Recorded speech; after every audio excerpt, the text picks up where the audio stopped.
Boas tardes. Moitas grazas pola súa presenza, polo esforzo que supón chegar con tanta puntualidade, cando todas nós casi con seguridade tivemos ocupacións laborais esta mañá. Moitas grazas tamén por dedicar tempo e esforzo a pensar en común sobre o que hoxe nos reúne aquí. Polo tanto, benvidas, benvidos a esta segunda sesión do Foro Un País coa súa lingua que organiza o Consello da Cultura Galega. Non me vou deter en explicar digamos, o procedimento organizativo. O foro vaise desenvolver ata despois do verán, con sesións mensuais. Presentaremos o antes posible, efectivamente, o documento final de conclusións. Só quería recordar unha cuestión, un aspecto do foro que a mí me interesa moito, particularmente como responsable directa, e facer unha reflexión acerca da singularidade da sesión de hoxe. Quería recordar simplemente que o foro non ten un obxectivo finalista, é dicir, o noso obxectivo non xira alrededor de ningún cambio legal, de ningún condicionante e demais. A nosa idea é traballar con todas as perspectivas posibles abertas, facer un exercicio de imaginación, pero dende o coñecemento, naturalmente, dende a especialidade, dende a experiencia,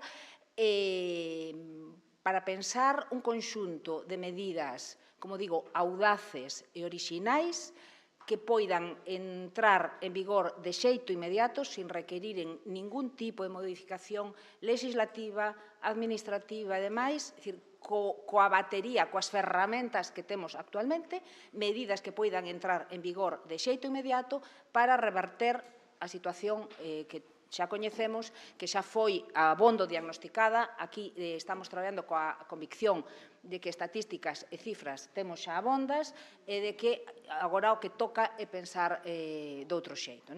Polo tanto, de aí estas sesións que convocan efectivamente a expertos e a expertas. E a outra cousa que quería dicir é ten que ver coa sesión de hoxe, que as persoas que vimos de fora dese mundo, de fora do mundo da administración, da xustiza e demais, pois temos un pouco a percepción de que é a sesión como máis, atrévome a decir, e disculpademe, árida, e desde logo máis técnica, non? Máis técnica, é dicir, bueno, noutros temas todo o mundo opina, pero nestas cousas parece como que non é opinable, non? E a mí pareceme moi importante por unha razón. O tempo que dediquei, ou que dedico aínda na universidade a tarefas de xestión administrativa, que é un traballo burocrático, menos interesante ás veces que a docencia ou que a investigación, permitiume descubrir que a administración e a xustiza, naturalmente, é o eido onde se garante os nosos dereitos para exercermos como cidadáns e como cidadás.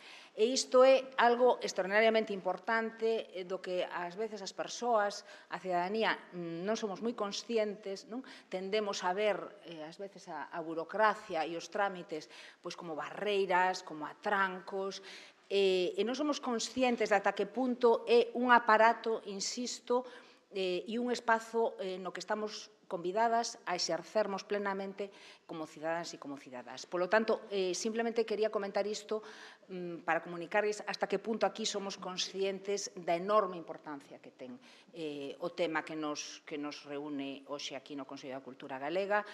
Agradezolle unha vez máis á presidenta que está aquí connosco a confianza depositada ao delegar en min un pouco a coordinación de todo este foro. Sin máis, doulle a palabra a Alba Nogueira, que é a coordinadora da sesión de hoxe, a pensadora. Despois intervirá brevemente Andrea Rico, que vai, digamos, executar a coordinación técnica e nos dará algunhas instruccións para que isto se desenvolva consonte está previsto e obteñamos os mellores resultados posibles no tempo preciso, e logo xa subirei desas persoas convidadas para empezar a sesión. Ben, bueno, boa tarde. En primeiro lugar, agradecerlle ao Consello da Cultura Galega a encomenda e a confianza, non sei se un tanto, non sei, inconsciente, que puxeron en min para coordenar esta sesión e un pouco para pensar como traballar pola lingua nos ámbitos que nos traen hoxe, que sería a administración, a xusticia e os servizos públicos. Inseríndose un pouco na dinámica que está pensada para todas estas sesións, que é común. Ten trazos comuns, aínda que podamos despois modulala ou movela un chisquiño para adaptarse ás singularidades de cada sector. Ao pensar no deseño da sesión, que ten como dúas partes claramente diferenciadas, para tamén facela máis áxil, unha con 3 ponencias iniciais relativamente curtas, van ter 15 minutos e vou ser salvaxemente drástica cos tempos, están avisados, que vai ser unha parte propositiva tamén, igual que as outras. Pensei que era bo un pouco facer esas partes que están no rótulo da sesión, Administración e Xustiza, fundamentalmente. Carlos Amoedo estará encargado de desenvolver a parte da Administración, Luís Villares a de Xustiza, pero tamén meter, pola miña procedencia académica, creo que é relevante, o que facemos á Universidade para formar os profesionais que despois traballan neses servizos públicos, nesa Administración e nesa Xustiza, que se poden facer nas facultades de Dereito, nas facultades de Medicina, nas de Magisterio, etcétera, etcétera. É dicir, que pode facer a Universidade para ter profesionais capacitados para falarlle nas súas linguas a cidadanía que asiste a esos servizos públicos, a esas administracións, confiados en que a administración vai falar na súa lingua. Entón, esa idea da parte inicial, e despois será complementada con visións, ao mellor, moito máis particularizadas de profesionais en activo en distintos ámbitos da Administración de Xustiza, de traballo en relación coa administración pública, que nos van a facer unhas pequenas pinceladas. Entre medias, entre a primeira e a segunda parte, entre esa primeira parte dos 3 ponentes e a segunda da filacera, ainda que ora Andrea se explicará un poquinho mellor, imos ter tamén tempo para que as persoas que nos acompañades no público, e aparte que estades especialmente cualificadas, tedes responsabilidades políticas en algúns casos ou parlamentarias, tamén nos podades expresar as vosas ideas. E só para concluir, a administración e o ámbito público foi a orixe das políticas lingüísticas en todas as comunidades autónomas con lingua propia, é o punto de arranque onde se estableceron medidas. Houbo evolucións cara a outros sectores noutras comunidades autónomas e Galicia, o mellor, poderíanos parecer nese diagnóstico que quedou parada no tempo, que o ámbito de normalización casi se circunscribiu ao ámbito da administración pública e ao ámbito da administración pública escrita. Entón, a idea deste coloquio sería ver como avanzar, como facer que as administracións lle falen aos cidadáns na lingua que estes elixan, cousa que hoxe en día non estamos garantindo e que a xustiza tamén o faga. Entón, é un pouco a finalidade desta mesa e das propostas que esperemos que saian ao final dela. E nada máis. Moitas grazas. Gracias. Pois, si queredes ir subindo as 3 persoas aludidas por Alba, mentras Andrea vos explica un pouco a sesión. Alba vos indica. Sí, moitas grazas. Boa tarde. Eu vou a ser moi breve, en realidade. Pídovos atención aquí, aínda que aí están pasando cousas. E pídeme que me centre un poquinho máis para estar no streaming tamén. Nada, agradecerlles a Dolores e a Alba, porque realmente xa puxeron parte do que eu quería dicir. O meu rol como parte da equipa técnica que nos encargamos da facilitación e da relatoría deste espazo. Isto quere dicir de pensar, xunto co Consello da Cultura, unha estructura que teña sentido e tamén de recoller a información que aquí saia para volcala nun informe, pois ten que ver con isto, con apoiar poder manter o foco da sesión, poder velar polos tempos, pola participación e conseguir ser a un nivel moi productivas e eficientes. De alguma maneira, isto está por debaixo. Eu preparei unha pequena presentación que creo que axuda, son 2 diapositivas, dende o punto de vista de tomar consciencia dos niveis de participación que están presentes na sala, porque parte da singularidade deste proceso ten que ver coa súa vontade aberta e participativa, dende persoas que están na mesa, bueno, o que xa comentou Alba, non? Persoas que están na mesa, persoas que estades aquí presentes e participando de diferentes maneiras e tamén a través do streaming. Non me vou a deter, porque xa se explicou un pouco como vai a ser a participación dos diferentes roles, simplemente facer fincapé na estructura da sesión.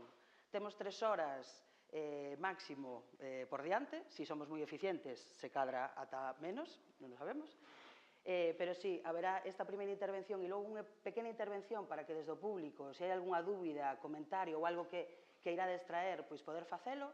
Se non, iremos ao café, que será unha oportunidade para seguir tirando deses fíos, e a volta, de novo, as persoas que estades convidadas, que fostes convidadas tamén a pensar en chave de propostas, pois teredes oportunidade de intervir, e sobre iso, e tirando tamén un pouco das intervencións da mesa, abriremos xa un momento de debate, de reflexión, de seguir cociñando un pouco as ideas que saian daqui.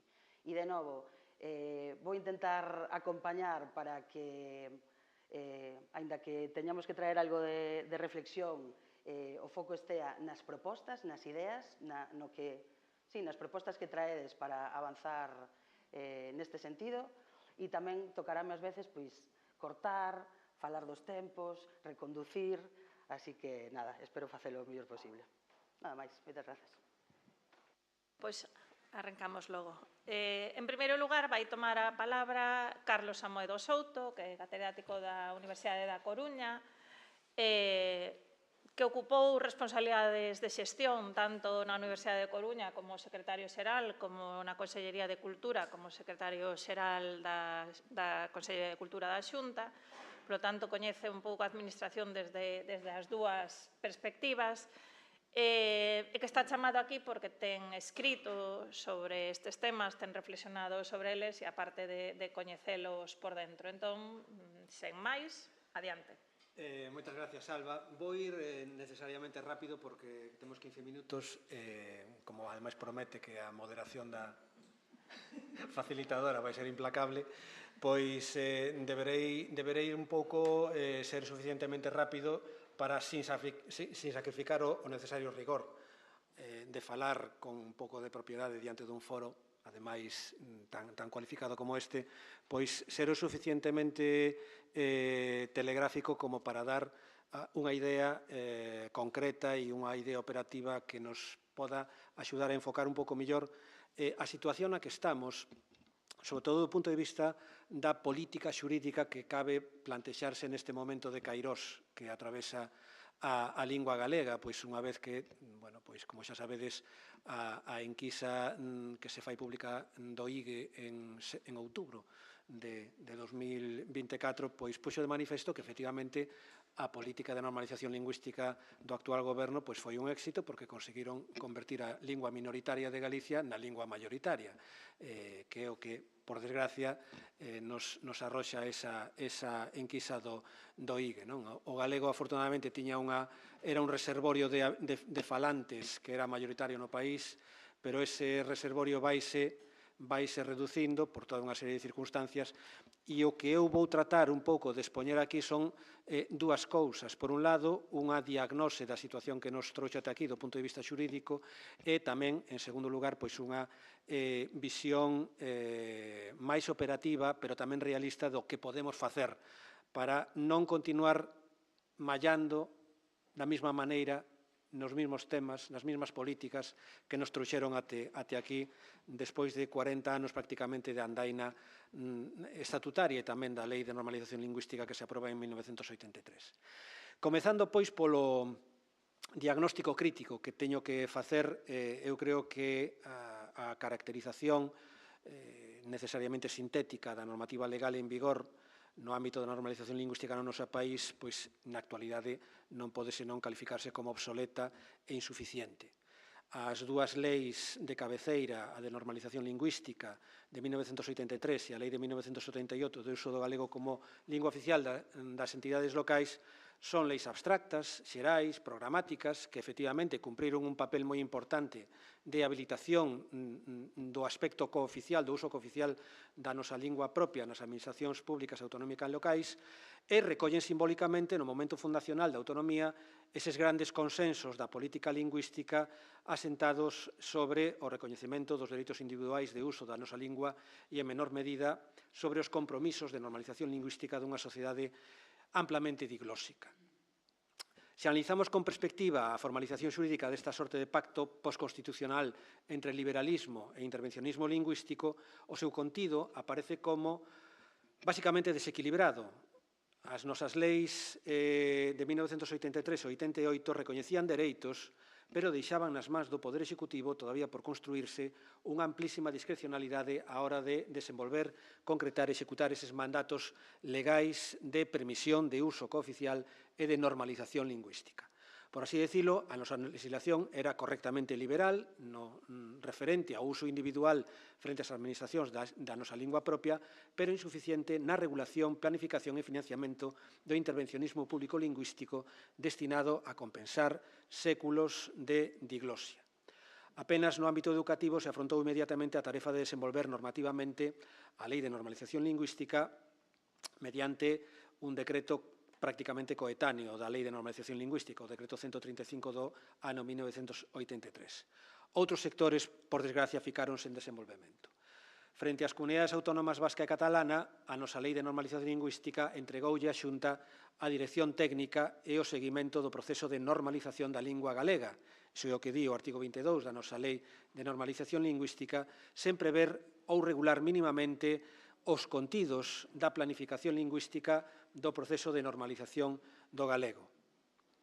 Este trazo singular afástanos da construción das políticas lingüísticas vasca e catalana que si a regulan con rango legal, na súa disposición adicional segunda, no caso da Lei Vasca de 1983, todavía en vigor, e o artigo 39 da Lei Catalana de Política Lingüística do ano 1988. Mais importante aínda, este trazo desregulou o propio proceso de normalización desconectando o deseño da política lingüística da realidade sociolingüística subxacente. Logrouse así que esta política fose pasto da discrecionalidade política, permitindo até hoxe que fose ancorada directamente nos marcos ideolóxicos que caracterizan inevitablemente a acción de goberno e a competición no mercado electoral das sociedades democráticas como a nosa. Estes trazos do esquema xurídico descrito que acabo de descrever, pois son funcionais a tres circunstancias e as reforzan. En primeiro lugar, é funcional a lectura constitucional hexemónica do artigo 3 da Constitución como unha norma que recoñece o dereito ao uso individual das linguas propias diante das administracións, o que se coñece como a cooficialidade, pero neglixencia dar un fundamento xurídico claro á construción das políticas de normalización lingüística construíndoas sobre realidades sociolingüísticas diglósicas. Aínda que a Constitución permite outras lecturas e permite fundamentar tamén a existencia de deberes públicos de conservación e de discriminación positiva a favor das linguas propias a partir da dimensión patrimonial das linguas, que é o que di o artigo 3.3 da Constitución, así como tamén a cláusula de igualación real e efectiva dos individuos e os grupos lingüísticos desfavorecidos que recolle o artigo 9.2 da Constitución, a actual doctrina do Tribunal Constitucional camiña nun sentido xurídico contrario, de corte neoliberal, e velaí está a súa doutrina sobre a inexcusable igualdade das linguas proclamada a partir da sentencia que resolveu o recurso de inconstitucionalidade contra o Estatuto de Autonomía catalán, a sentenza 31/2010. Esta doutrina apuntala unha especie de bilingüismo pasivo das administracións como grande política lingüística pública, no que os poderes públicos deben ser neutrais, limitándose apenas a garantir o uso individual das linguas diante das administracións e evitando preferir o uso oficial das linguas propias como un mecanismo compensatorio de desigualdade sociolingüística de fondo. En segundo lugar, este esquema normativo é tamén funcional ás concepcións ideolóxicas neoliberais que, por desgracia, neste país levamos padecendo 16 anos, pero que teñen tamén unhas raíces máis profundas e que cabe trascender aos marcos políticos actuais. Ese proxecto ideolóxico neoliberal que se ven desenvolvendo configura o galego como un non problema que non é tal porque non existe en canto se poda garantir o libre uso individual das linguas cooficiais. Desa maneira, a Administración pasa a ter unha especie de vocación de xendarme simplemente do uso cooficial individual de cada persoa que escolle, pois, nun momento determinado, falar unha lingua ou outra. E isto, no fondo, foi o que caracterizou a nosa política lingüística pública e, en especial, está tamén latendo na propia concepción do Plan de Normalización Lingüística do ano 2004, que foi, basicamente, unha enumeración de medidas de actuación por ámbitos, sen indicadores, sen concreción orzamentaria ou garantía de gasto público. Na actualidade, pois, temos un gasto público moi reducido, moi raquítico, de 11 millóns de euros no programa de normalización lingüística fronte aos 21 millóns que chegou a ter este programa no ano 2009. E esta insuficiencia, pois, obviamente, non permite dar pasos adiante na tarefa normalizadora que, obviamente, necesita máis gasolina de gasto público. Tamén, en terceiro lugar, este cadro normativo noso axústase tamén bastante ao acontecido durante moitos anos no dereito básico español, que foi un simple recoñecemento individual do dereito de uso do galego nos servizos públicos estatais, pero sen maiores compromisos orzamentarios operativos que permitiran tornar efectivos eses dereitos. E así as cousas, chegamos ao momento de facer unha proposta de política xurídica que trate un pouco de trascender esta realidade. Diante do éxito da normalización inversa que estamos, do castelán que estamos padecendo, eu creo que a mellor maneira de afrontar unha política xurídica distinta é centrarse en regular xurídicamente a propia planificación lingüística.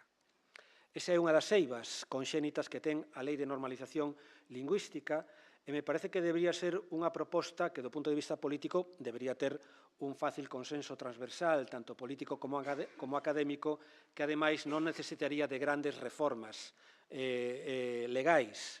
Tamén está aí o tema de se neste momento convén abrir ou non o melón da reforma da Lei de Normalización Lingüística, porque a estas alturas incluso se podría opinar razonablemente que a Lei de Normalización Lingüística mellor non tocala, non vai a ser o demo que haxa que cambiala peor. Precisamente por iso, eu creo que unha opción xurídicamente viable é a de, como digo, poñer o foco na política de planificación para dotala de regras racionais o exercicio da potestade planificatoria lingüística, de alguma maneira poñendo ao mesmo nivel que outras manifestacións das potestades de planificación administrativa, como poden ser as urbanísticas, a orzamentaria, a territorial, etc. Desta maneira, esa regulación, que podría ser perfectamente de ámbito regulamentario, podería incorporar regras sobre a fixación da natureza vinculante da planificación, algo que non existe na actualidade, a obtención de datos relevantes para facer diagnósticos sociolingüísticos obxectivos, empíricos, dentro da mellor ciencia disponible que permitan axustar a política á realidade de cada contexto regulador, tanto se é da administración autonómica como tamén se é das distintas administracións locais. E, obviamente, aí non é a mesma situación sociolingüística a de Vigo, poñamos por caso, que a da Fonsagrada. En terceiro lugar, regulación dos órganos competentes para a planificación. Fixación dos obxectivos, o ámbito temporal de planificación. Non pode ser que un plan lingüístico teña 20 anos. E tamén os indicadores de seguimento que nos podan dar unha idea de se están ou non cumprindo as indicacións, os parámetros de planificación. En quinto lugar, fixación dos procedementos de elaboración e seguimento dos plans. E, por último, fixación das medidas de execución e os orzamentos vinculados a tales medidas. Por tanto, eu creo que isto sería unha maneira de mellorar a calidade da política pública que se desenvolve nas distintas administracións do país e, de feito, tan é así que o propio goberno galego fixo xa un desenvolvemento bastante descoñecido neste ámbito que me vou permitir citar aquí para rematar a miña intervención. Refírome ao decreto 58/2006 do 30 de marzo, feito tamén no goberno bipartito, polo que se creou e regulou o funcionamento da Comisión de Seguimento e Impulso do Plan Xeral de Normalización da Lingua Galega. É unha misteriosa comisión underground a que tiven a honra de pertenecer e que, curiosamente, se mantén en vigor todavía hoxe. Non sei se os que estades asistindo ás mesas da renovación ou revisión do plan do ano 2004 está desactuando dentro desta comisión ou non. Para min sigue sendo todavía unha especie de misterio administrativo, pero, en todo caso, este decreto que nos expresa é que hai un amplo percorrido, incluso xa que comezou no seu momento, de desenvolvemento da normativa legal que recolle a Lei de Normalización Lingüística para dotar dunha maior densidade xurídica a esa potestade de planificación lingüística. Se traballamos por ese camiño, eu creo que podremos ter unha ferramenta máis potente para buscar solucións máis acaídas en cada territorio onde queiramos planificar e tamén atando outra cuestión fundamental, que é a cuestión da política práctica dos orzamentos públicos, sin os cales calquera política pública é simplemente un desexo, unha cuestión ideolóxica, pero non é realmente unha transformación da realidade. 15 minutos. Moi ben. Bueno, xa, lle regalo dos minutos aquí ao colega Villares, que creo que... Esos van a caixa común. Eses 13 van...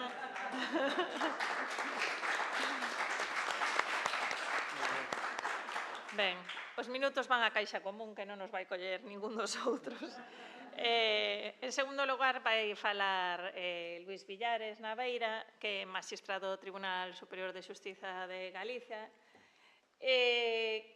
que ven a falar do mundo da xustiza, evidentemente, e ven porque ten reflexionado tamén sobre os temas de lingua, ten escrito algún libro, incluso publicamos conxuntamente donde vai, creo que o único manual, o Estatuto Xurídico da Lingua Galega que se fixo, que foi? Hai casi 25 anos. Non sei, hai un montón. El era un pimpín recén acabada a carreira. E publicamos aquelo e aínda hoxe en día é o único que eu creo que queda aí, aínda que este algo desfasado no tempo.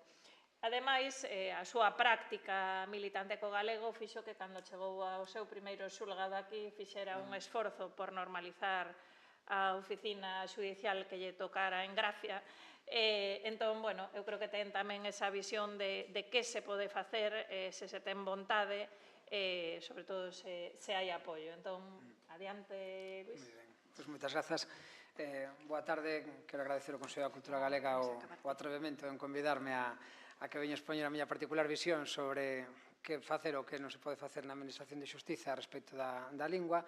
Entón, o relatorio paso por escrito, pero en todo caso presento como unha sorte de sentenza onde xa adianto que o galego está condenado e expoño cal poden ser as vías do recurso de apelación.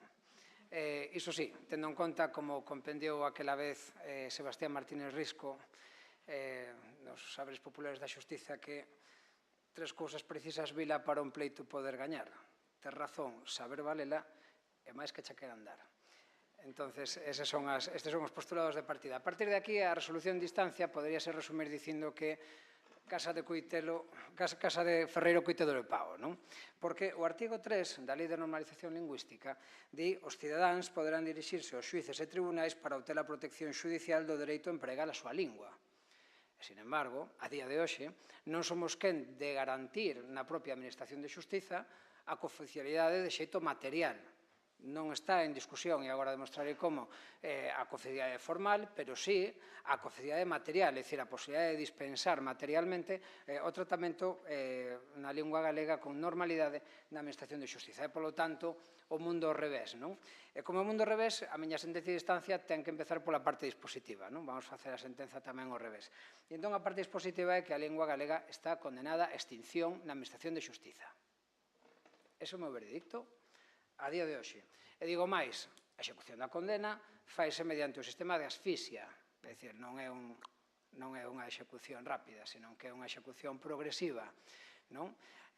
Avanzan os medios tecnolóxicos, avanza a sociedade, avanzan os tempos, o único que non avanza é a forma na que o galego ten de abrirse paso nunha administración cada vez máis moderna, no que non deliberadamente, seguramente, ou neglixentemente, polo menos, non están postos os medios. Ben, a pregunta é como é posible isto con estes fundamentos de dereito tan sólidos que podemos atopar no ordenamento xurídico, nos que non me vou parar moito neles. O artigo 3 da Constitución Española establece o réximen de cooficialidade, o artigo 5 do Estatuto de Autonomía, que coñecen de sobra, entre as cousas que se din, evidentemente, que os poderes públicos de Galicia garantirán o uso normal e oficial dos dous idiomas e potenciarán o galego en todos os planos da vida pública ou na propia Lei de Normalización Lingüística, isto é o Estatuto de Autonomía, na Lei de Normalización Lingüística, o papel que teñen os poderes públicos de garantir o uso normal do galego e do castelán como linguas oficiais e adoptar medidas oportunas para que ninguén sexa discriminado por razón de lingua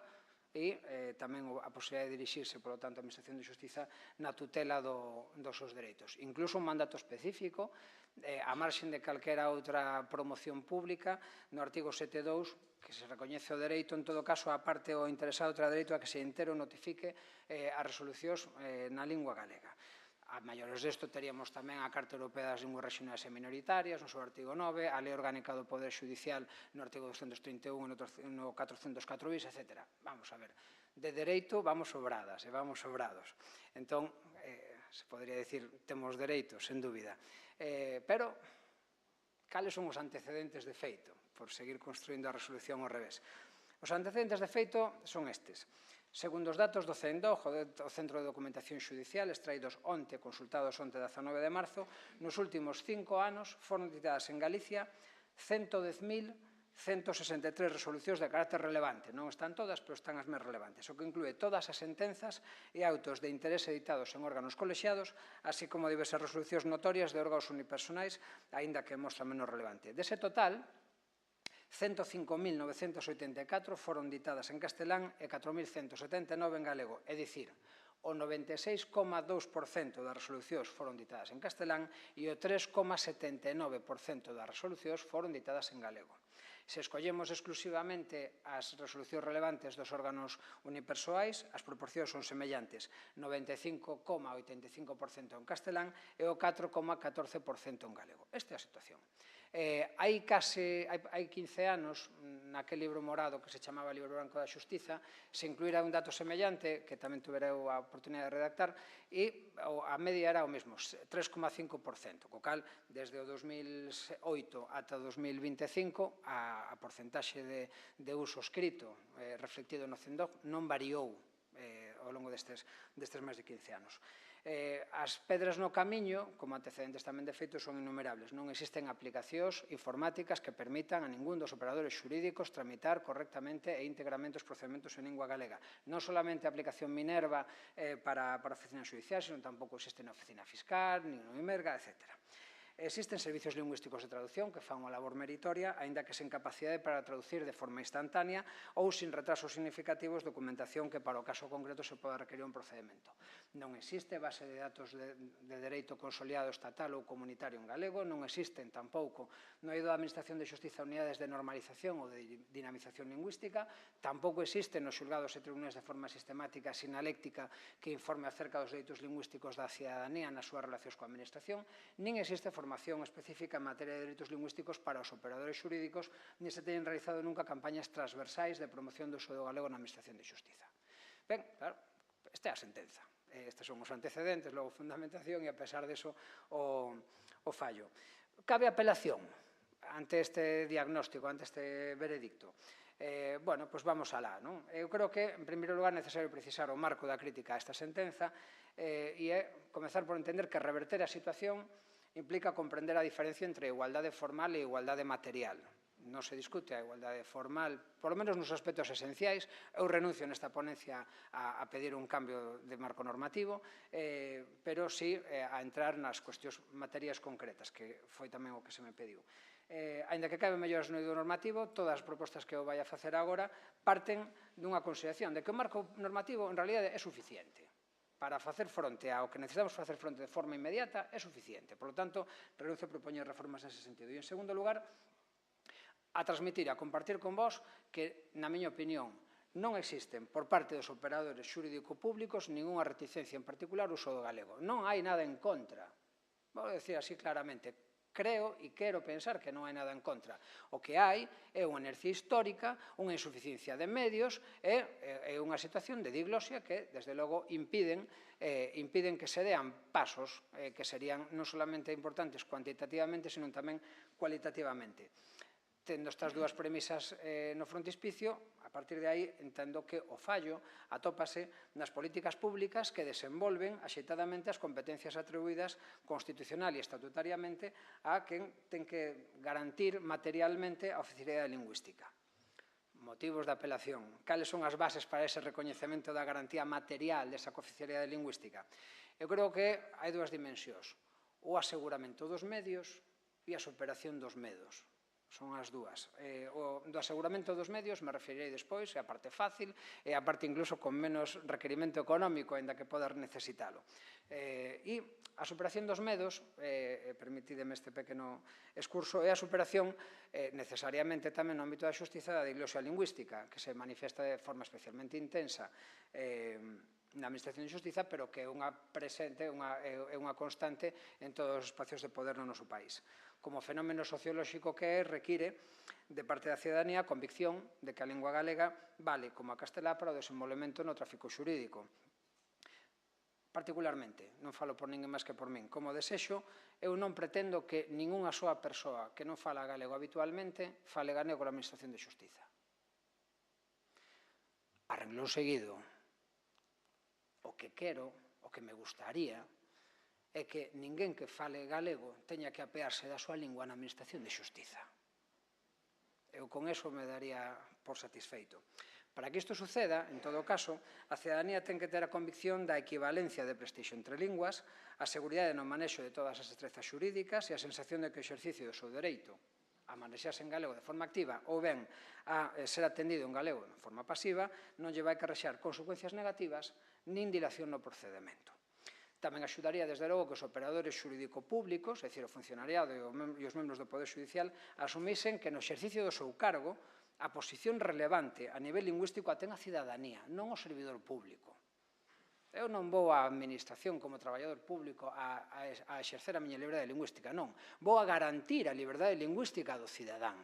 Isto é un cambio de paradigma moi importante que seguramente non sempre se ten en conta. Nunha sociedade, na miña opinión, con 2 linguas oficiais normalizadas, sen digloses nin complexos, debería ser a cidadanía a que determinase a lingua do procedemento. Pero non o é. E como non o é, son necesarias políticas de normalización que mediante accións de discriminación positiva, é dicir, políticas legitimadas constitucionalmente dentro do artigo 9.2 da Constitución e estatutariamente nos artigos 4.2 e 5.3 do Estatuto de Autonomía, removan os obstáculos que supón a nivel sociolóxico e de medios materiais, son as dúas patas, unha desigualdade histórica de presenza e de prestixio das linguas no ámbito xurídico e que abran pasos, sexan visibles e constitúan o exemplo a seguir, porque o que está claro é que, por moito que, como dixo Amoedo, o IGE demostre que o galego perde falantes, non son o 3,79% da poboación que se reflite nas sentencias. Neste sentido, dista moito a Administración de ser un espello da sociedade democrática que serve. A partir de aquí, xa vou a recta final dos argumentos de impugnación para revocar esta situación. Unha relación posibilista de medios de aseguramento material da cooficialidade lingüística estaría constituída, entre outras, seguramente, por estas 12 medidas que vou compartir con vos. A primeira, que é o mantra que levo promulgando e escoitando dende que estou en activo, é a aplicación informática xudicial. Hoxe en día, a aplicación informática Minerva non permite a tramitación en galego e teño malas noticias. A aplicación Atenea, que é a que vai sustituir a Minerva, non temos información de que estea tamén preparándose a súa versión en galego para poder ser implementada. Un programa só é bilingüe, cando encendo o ordenador, o primeiro que me pregunta a aplicación é: vostede quere tramitar en galego ou en castelán? Unha aplicación só bilingüe así. Non é bilingüe se ten todo en castelán, pero me permite ir a un arquivo escondido a buscar o documento en galego. Eso non é bilingüe. O bilingüe é que o funcionariado e que o personal todo da administración non teña que facer un esforzo adicional por tramitar nunha das linguas cooficiais. E isto eu vivino no ano 2011 en Euskadi. Encendí o ordenador, ali no Tribunal Superior, e xa me preguntaban que quería tramitar. E a partir de aí, daba igual unha lingua que a outra. Salía toda a documentación para o funcionariado, non era a tortura que supón hoxe tramitar un procedimento en galego. Segundo, que esta mesma aplicación informática, o sea, que unha situación análoga se produza en relación á Fiscalía, ao sistema do IMELGA ou ás forzas e corpos de seguridade do Estado. E alá onde non existan aplicacións informáticas propias, que exista unha base de datos amplia e aberta, igual que existe para o castelán, de documentos frecuentes en galego para poder presentar no ámbito da Administración de Xustiza. En terceiro lugar, a promoción das letradas e letrados da Administración de Xustiza como dinamizadores e garantes da cooficialidade lingüística. Os LAX, na miña opinión, son a figura realmente clave na normalización da oficina xudicial, non só polo número crecente de resolucións que teñen que editar no procedemento, senón tamén pola función de dirección da oficina xudicial. Compre, polo tanto, a súa formación específica e o amparo a súa función de promoción da cooficialidade e para que podan liderar a transición que colectiva ou individualmente podan realizar o funcionariado da oficina xudicial. En cuarto lugar, medida gratis tamén. Bueno, está gratis, a do programa informático non. Creación de equipos de normalización lingüística da Administración de Xustiza de Galicia, que desenvolvan tres funcións. En primeiro lugar, o deseño de implementación de campañas de sensibilización lingüística. En segundo lugar, o acompañamento ao persoal da Administración de Xustiza que decida transitar o traballo en galego, de forma individual, fornecendo formación nas ferramentas disponibles, aposta en relación con outro personal que xa estea traballando en galego, e un protocolo de incorporación progresiva ao galego nos diferentes eidos, e C, o deseño de protocolos e acompañamento de unidades completas de oficinas xudiciais ou servicios. Na miña opinión, na miña cabeza, habería un equipo coordinador no Tribunal Superior de Xustiza, de composición mixta, con personal da Administración, personal xudicial, personal con un consello asesor de todo o estamento de operadores xurídico-públicos, e despois 4 equipos provinciais que coordinasen todo isto. É fundamental, porque cada vez que unha persoa do ámbito xurídico público da Administración de Xustiza decide dar o paso, non sabe por onde empezar, non sabe cales son os recursos, se senten indefensos e indefensas. Non pode ser que seña unha loita quixotesca, non? É necesario que seña unha decisión acompañada, e unha decisión normal, de normalización, pero normal, e que seña acompañada para que non seña unha loita desproporcionada, porque non deberon de caber os heroísmos e os voluntarismos na normalización lingüística. Teñen que ser procesos normais. Quinto, galeguización da formación inicial e continua impartida nas diferentes escolas públicas das administracións, particularmente na EGAP e na AGASP. Ese aspecto, na miña opinión, está moi descoidado hoxe en día e resulta de grande importancia que o primeiro contacto do novo funcionariado coa profesión e a súa socialización profesional se produza en galego, para que a partir de aí seña rodado empezar a práctica profesional. 6, vou rematando, base de datos consolidada. LexGal foi un gran avance en materia de legislación consolidada, sen dúbida, pero é necesario que LexGal conteña tamén legislación consolidada de dereito estatal e de dereito comunitario. E para iso, un simple convenio ca legislación consolidada do BOE para traducir ao galego a principal normativa de ámbito estatal que se usa, entendo que sería suficiente. Formación informática a respecto do uso de programas de inteligencia artificial para a galeguización do traballo xurídico na Administración de Xustiza. Non podemos ir tarde en todo e tamén na incorporación de inteligencia artificial, que xa está regulada no ámbito da Xustiza desde un Real Decreto do ano 2023, pois ben, temos que incorporarnos lingüísticamente ao uso desas ferramentas tamén no ámbito da normalización. 8. Campañas de sensibilización dentro da Administración de Xustiza sobre a importancia do respecto á oficialidade lingüística, porque hai funcionariado que directamente nunca escoitou falar do contido e de que supón os enunciados da normalización. Vou rematando. Mellora das competencias do personal ao servicio da Administración de Xustiza. É necesario a reformulación dos cursos de formación para mellorar as competencias lectoescritas para aquelas persoas que non teñen o hábito ou que teñen o hábito de falalo pero non de escribilo, e as destrezas orais para que non teñen o hábito de falalo.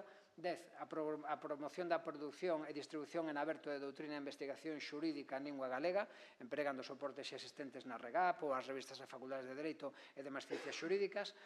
11. A sinaléctica fixa en todos os edificios xudiciais onde se expoña unha carta de dereitos lingüísticos para que a cidadanía saiba que pode esperar da Administración de Xustiza. E, finalmente, a mellora da lectoescrita e a expresión oral xa nas facultades de ciencias xurídicas, como Dereito, Políticas ou Relacións Laborais, unha idea que abranguería non solamente a formación académica, senón tamén a mellora das destrezas de comunicación para que na posta en escena que supón o xuízo non teñan medo a utilizar esta lingua. Creo non equivocarme se afirmo que con que se puxese en marcha un terzo das medidas que acabo de enumerar, na próxima consulta do CENDOG os resultados cuantitativos e cualitativos serían evidentes. Por todo o anterior, se isto fose un recurso de apelación, diría que suplico que as autoridades competentes exerzan plenamente a súa competencia na garantía da cooficialidade, revogando a sentencia da asfixia do galego na xustiza, acorden absolvelo e rehabilitalo mediante a súa adecuada promoción en intensidade suficiente para producir o resultado de igualdade real entre linguas cooficiais na Administración de Xustiza. Moitas grazas.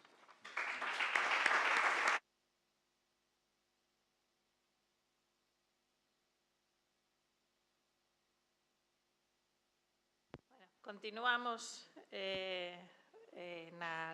na quenda que temos establecidas. Vai falar Cristina López, que é vicerreitora da Universidade da Coruña. Sempre nos botan a culpa os de Santiago, que sempre falamos os da Universidade de Santiago nos sitios, e decidimos que para un pouco falar do que se fai nas universidades ou do que se podería facer, ninguén mellor que alguén que na Universidade da Coruña ten baixo a súa responsabilidade levar a cuestión de lingua, de normalización lingüística, e pedinllo expresamente polo que comentaba antes, porque eu entendo que o papel que facemos formando a xente que traballa na administración, que nutre os servizos públicos, que nutre a justicia, que nutre a administración, pois é moi relevante, e os números que temos tampouco son especialmente bons no que é o número de aulas en galego. En Santiago está nun 25% de media, máis ou menos, no conxunto das titulacións, pero baixa me parece que a un 5 en medicina, por exemplo. E non sei os datos das outras universidades, pero creo que deben ser polo estilo. Entón, bueno, Cristina, tes a palabra e os teus 15 minutos que empezan agora. Pois, boa tarde. Quero comezar agradecendo ao Consello da Cultura Galega e as coordinadoras desta mesa o convite para estar hoxe aquí. Para a Universidade da Coruña é unha honra poder formar parte desta mesa e poder vir a falar en calidade de servicio público. Nun momento no que, ademais, lamentablemente, está a existir por parte do Goberno e da nosa comunidade autónoma pois un apoio directo ás universidades privadas e que tamén ten que ver con este asunto, ese apoio como vai repercutir no futuro a lingua. Quero, así mesmo, agradecer tamén e parabenizar por esta posta en marcha deste foro, que lle desexo o mellor dos éxitos, e porque, ademais, creo que nos xogamos moito. É un momento importante no que realmente pasar dos diagnósticos, de todos os anos que se levan tamén traballando neste sentido, para pasar a acción. Non vou a decir nada novo se digo que a universidade é un reflexo do que pasa na sociedade e, polo tanto, non é allea a situación que está a vivir agora o galego. Facendo un pouco de historia, no caso concreto da UDC, foi no ano 2004 cando se produciu un cambio importante no que respecta ao compromiso da lingua galega gracias á chegada dun novo equipo de goberno. Reparemos que naquela altura o contexto era complicado, pois desde o goberno local era o momento que se defendía o topónimo La Coruña. Así que, nese contexto, nese momento, o papel da universidade foi fundamental para todo o que ten que ver coa normalización na contorna. Aprobouse un regulamento de usos e 2 anos despois, no 2006, un plan de normalización lingüística entre moitas accións. Isto supuxo unha importante galeguización da actividade administrativa e que o galego ocupase un espazo de prestixio en contra do que se estaba a vivir na propia cidade. Con todo, por aquela mesma altura, a adaptación ao espacio europeo de educación superior implicou unha aposta, desde o meu punto de vista mal entendida, acerca da chamada internacionalización, cuxas consecuencias as vemos hoxe tamén no ámbito universitario. Apostouse polo inglés para o alumnado Erasmus e polo castelán polo alumnado de procedencia do ámbito latinoamericano. Isto, entón, desterrou ou desentendeu a oportunidade de facer estrategias cos países da lusofonía, que podería potenciar tamén directamente a nosa lingua. A isto se engade as consecuencias da reforma educativa no ensino medio, co denominado Decreto do Plurilingüismo, que, como todas sabemos, pois tamén ten unha aposta polo inglés. No último plan estratégico aprobado na UDC, que vai do período 22 ao 26, tamén se incluíron medidas importantes de cara á lingua, pero estas medidas, para poder levarse a cabo, necesitan tamén dun apoio firme, porque as universidades galegas dependemos, nunha parte importante, tamén do apoio do noso goberno. Un pouco de contextualización, lembrando tamén que a universidade é unha institución, ou son as universidades galegas institucións, cunha presenza moi importante na universidade. Acollemos, ademais, as futuras profesionais da nosa sociedade e incluso profesionais xa en activo veñen a seguir formándose. E poden e deben ter un papel referente normalizador, que sexa como salvagarda do pensamento, do coñecemento e da acción e reflexión sociolingüística e a planificación de medidas. Recentemente aprobouse a Lei de Universidades e para as persoas que non están neste contexto me gustaría facer un pouco de fincapé porque no artigo 20 da Lei Orgánica do Sistema Universitario este artigo leva por título Universidade e Diversidade Lingüística. Entón, di literalmente: as universidades fomentarán e facilitarán o coñecemento e o uso como lingua de transmisión universitaria das linguas oficiais propias dos seus territorios, de conformidade co disposto nos seus estatutos, na particular normativa autonómica, desenvolvendo plans específicos ao respecto. As administracións públicas apoiarán e facilitarán o desenvolvemento das políticas universitarias orientadas á cooficialidade e á diversidade lingüística. No que respecta ás universidades públicas, a singularidade lingüística será obxecto de financiamento, nos termos dispostos nun artigo concreto que non vou a aburrirvos. Por tanto, esta lei é recente, moi recente, do 2023, está en vigor. Fala de fomentar e facilitar uso e coñecemento. Fala de singularidade e diversidade lingüística. Mesmo vincula a lingua con aspectos patrimoniais, que logo tamén farei un breve comentario. E fala de financiamento. Velaquí unha previsión legal que debería ser unha oportunidade. Estamos ante unha oportunidade, un punto de inflexión para termos en conta de cara ao futuro da nosa lingua. A pesar do compromiso das universidades, das nosas universidades galegas, co idioma, o galego sofre neste ámbito, como xa se comentou antes, pois a tan nomeada diglosia. Superar este escenario precisa dun plan, tal como reflicte este artigo que acabo de comentar da Lei Orgánica de Universidades. Lanzo unha pregunta. Poderíase tal vez pensar no desenvolvemento dun plan lingüístico conxunto para o sistema universitario galego? Eu creo que sí, e que sería moi importante.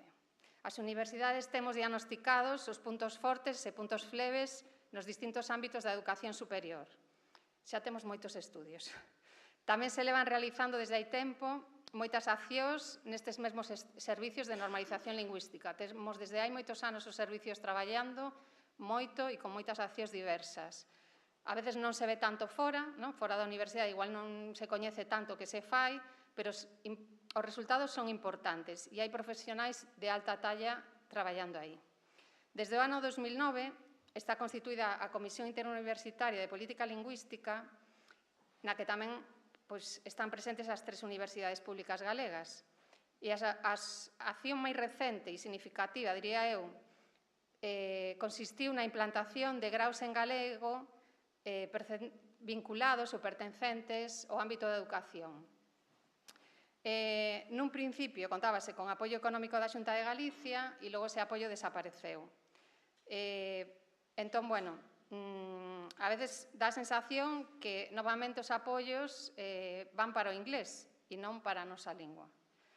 Así que, retomando a idea dun hipotético plan interuniversitario, que é o que estou facendo como proposta, de normalización lingüística, vou a pasar a concretar máis agora accións que é o que se me pediu, accións que, algunhas xa se fan, outras son propostas, traballadas co Servicio de Normalización e tamén das últimas reunións que tivemos das universidades galegas, aunque non quero falar en nome de outras universidades, vou a falar en nome da Universidade da Coruña. Aínda que o persoal técnico de xestión, administración e servicios ten que demostrar a súa competencia en galego, cando se presentan a oposición para entrar, teñen que demostrar que teñen o CELGA 4, se non recordo mal, o PDI das universidades non ten que demostrar. A día de hoxe non ten este tipo de requisito. Así que unha proposta sería formular que se establezan plazas con perfil lingüístico nas universidades. Isto sería unha acción concreta a favor do galego. O alumnado de secundaria ten asegurada a presenza do galego na súa formación, porque hai asignaturas que son en galego.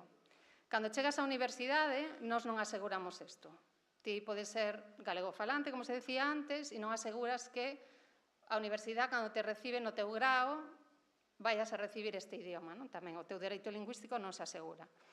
Así que, bueno, levanse ensayando distintas fórmulas, pero pensando outra vez nese hipotético plan interuniversitario e sempre con apoio da administración autonómica, é fundamental, poderíase apostar por un incremento desde estas vías que vou a decir agora. Vou a sinalar 3. Unha podría ser apostar polos primeiros cursos dos graos pola importancia que teñen en asentar coñecementos e nesa socialización que se comentaba agora mesmo. Se a ti te reciben en galego nun espazo, pois hai máis capacidade de que iso teña éxito de cara ao futuro. Apostar por aquelas materias cunha matrícula masiva, dada a súa troncalidade, e por poder facilitar desdobramento de grupos para tamén poder asegurar que se dan aulas en galego. Terceira proposta, establecer titulacións estratégicas que comúnmente se acorden en cada universidade e para as que se fixen unhas porcentaxes de usos posibles realistas do galego. Na mencionada acción anterior, que comentei vinculada e que resultou da Comisión Interuniversitaria, chegouse a falar dun 80% de docencia en lingua galega. O sea, isto xa o probamos, xa resultou, pero necesita apoio. Non chega con facelo así puntualmente e esperar que iso funcione. Bueno, neste sentido teño que citar ao meu compañeiro de mesa, Carlos Amoedo, que ten reflexionado moito sobre a implantación incluso tamén de itinerarios lingüísticos. O sea, que hai varias opcións. Temos opcións dabondo para traballar aquí. Hai, por tanto, esas opcións, pero hai que leválas a cabo. Temos que ter vontade de querer facelo. Posibilidades hainas. O que necesitamos é poñernos mans á obra. Outra proposta. Na mesma liña que o anterior, deberíamos desenvolver estrategias específicas dirixidas ao profesorado. Hai profesorado, hai persoas que estarían dispostas a impartir docencia en galego, pero non se atreven a dar o paso.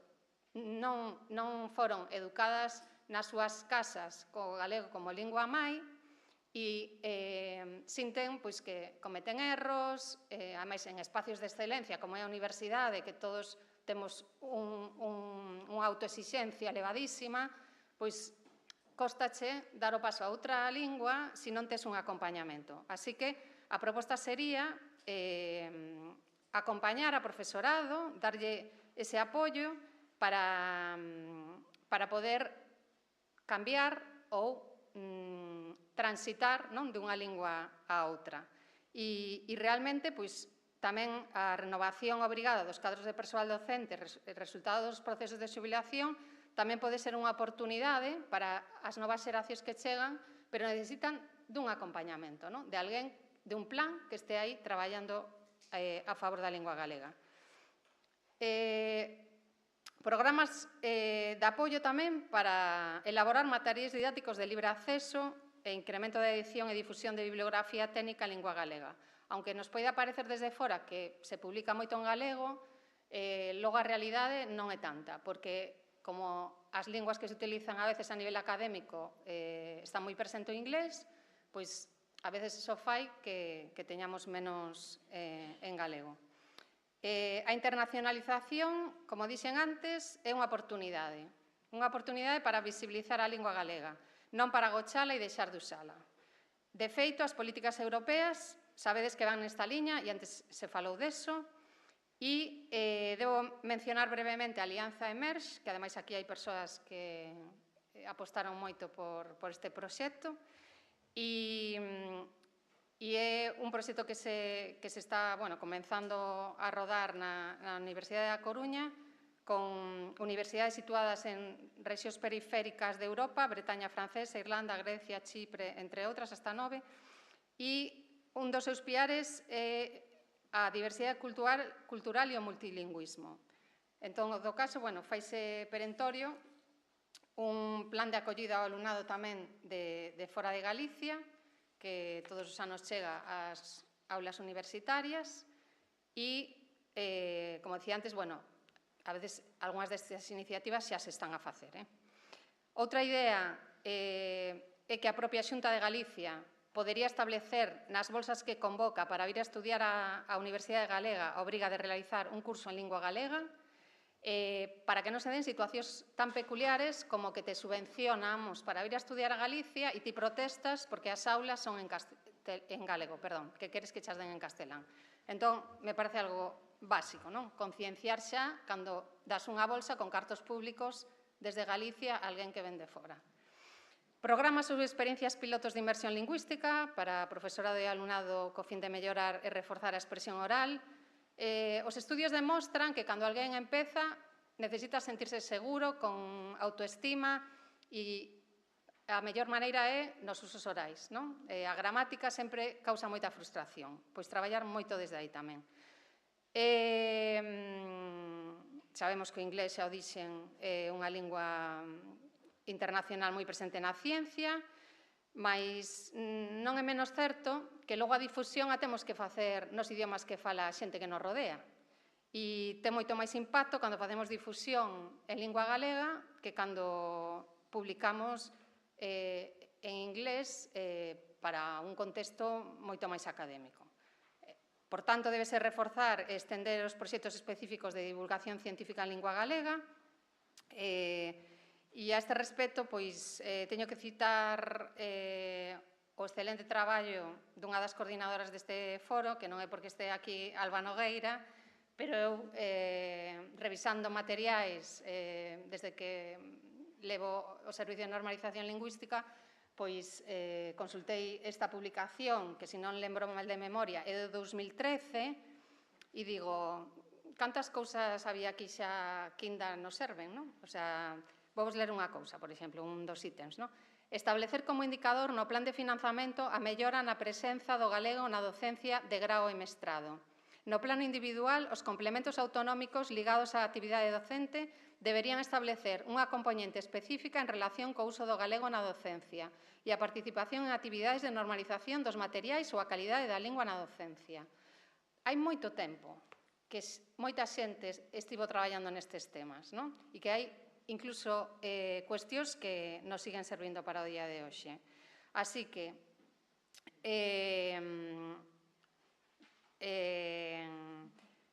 o tema da inteligencia digital xa se falou, a importancia da comunicación en galego, e xa para rematar, gustaríame, levo menos casi un ano con esta responsabilidade de levar o Servicio de Normalización Lingüística, co cual tamén comentar xa para rematar que estamos traballando nun estudo que se acaba de finalizar, que se fixera fai 20 anos, e queremos facer esa comparación de a ver que pasa despois de 20 anos, traballando en diferentes documentos e actividades, e como xa me ensinaron aí o teléfono, e cando ensaiei me levaba menos de 15 minutos, pois se ve que iba demasiado rápida na miña casa, así que xa, o deixo aquí e moitas grazas.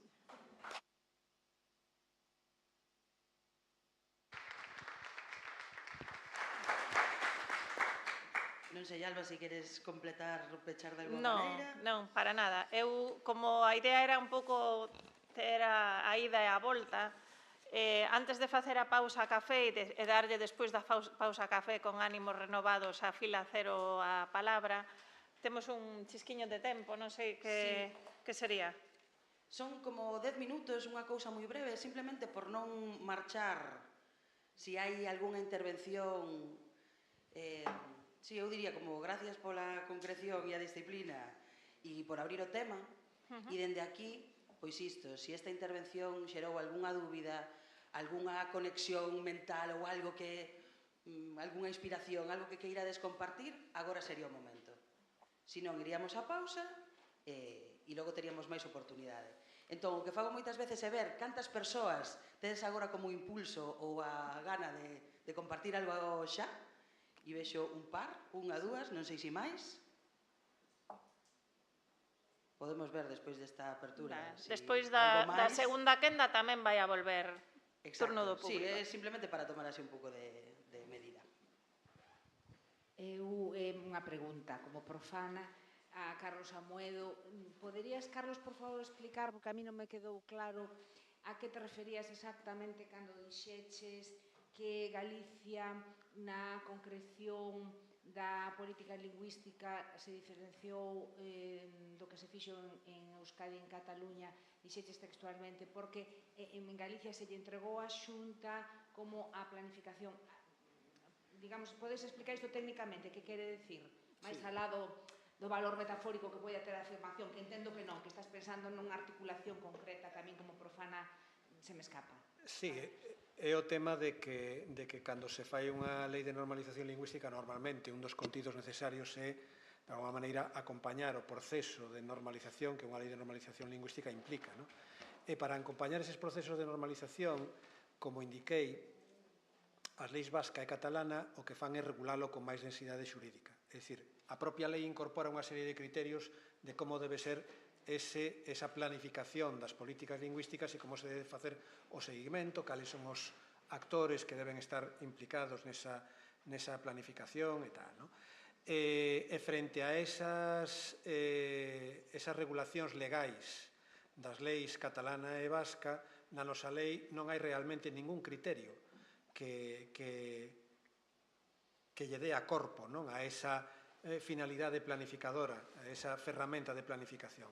O que fai a nosa lei é simplemente no artigo 22 decir que deslegalizar a planificación totalmente e remitirlla ao goberno galego, de maneira que o goberno galego ten con absoluta discrecionalidade as mans libres para facer a planificación lingüística que considere oportuna. De feito, como ben sabedes, o único plan que acabou aprobándose foi o plan do ano 2004. E un plan que, de algún xeito, eu creo que non cumpre cos parámetros necesarios para homologalo aos plans que se fixeron en Euskadi e en Cataluña. Por exemplo, a planificación en Euskadi é unha planificación modélica, moi potente, moi regulada, que ademais, obviamente, mobiliza recursos, hai un seguimento, os plans non exceden os 5 anos, se divide moi ben as distintas realidades sociolingüísticas, e os plans se adaptan a todas esas realidades. Entonces, estamos nunha especie de división distinta que temos aquí. Al final, a inexistencia de parámetros legais, de parámetros normativos que condicionen o traballo dos gobernos, dos sucesivos gobernos, o que fai é que esa planificación lingüística sexa absolutamente aberta, absolutamente discrecional e que, por tanto, non acabe arraigando realmente, non teña efecto tractor nas políticas das administracións públicas.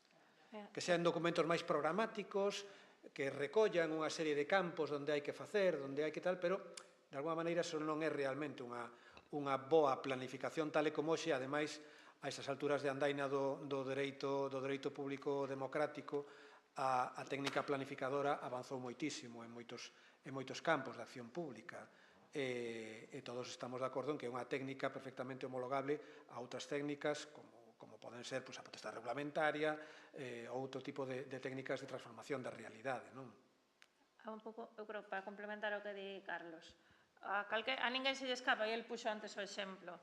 Se un plan de urbanismo di que en unha zona da cidade hai 2 alturas e baixo cuberta, non sabemos que eso hai que cumplilo e que non se dá unha licencia sin 2 alturas e baixo cuberta, non será de 7 alturas.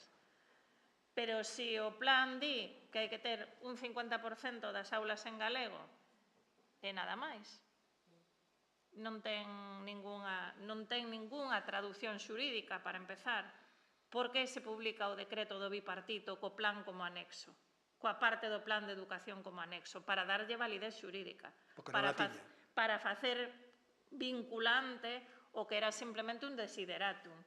E entón, a planificación vasca, por que modélica? Porque di, necesitamos que a educación universitaria se poda cursar nas dúas linguas. Entón, di, para cando, que grados, como avanza, que plazas de profesorado necesitamos para isto, como se convocan, cal é o nivel de exigencia lingüística que ten. É dicir, que é algo moito, fala a palabra que utilizamos a veces, denso.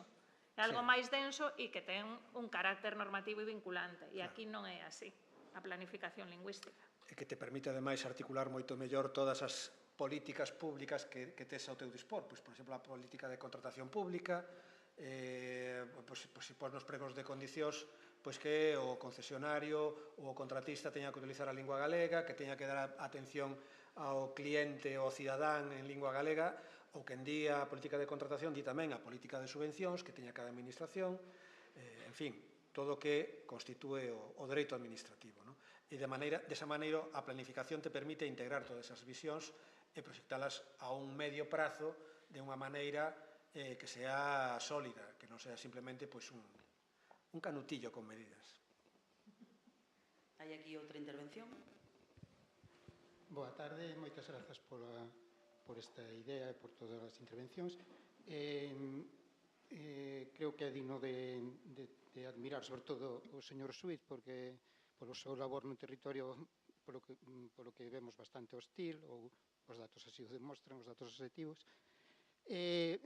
Pero non estou moi de acordo con algo que dixo, que penso que é nuclear, que é básico. E, bueno, vostede que o señor Suiz saberá moito mellor, que é que hai unha igualdade formal entre o galego e o castelán, que na Constitución, na lei de normalización, bueno, no Estatuto, no meu, na lei de normalización. Eu creo que hai unha cuestión básica que non podemos obviar, aínda que se escape un pouco do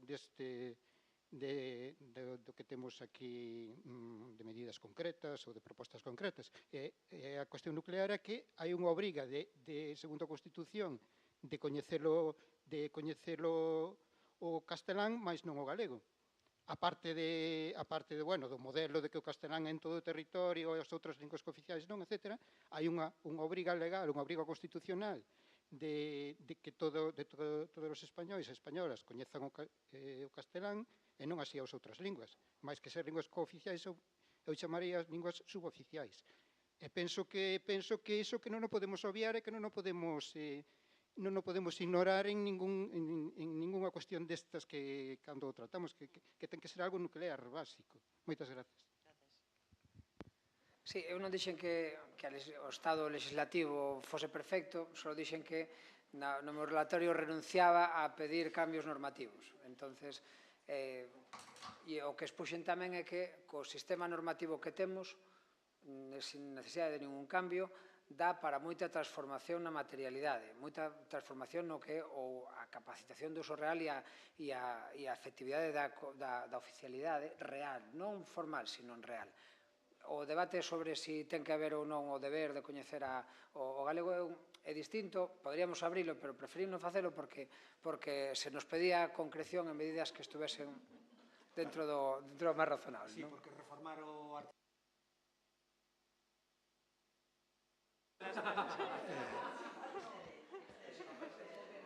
Ali hai outra palabra, Manolo, non?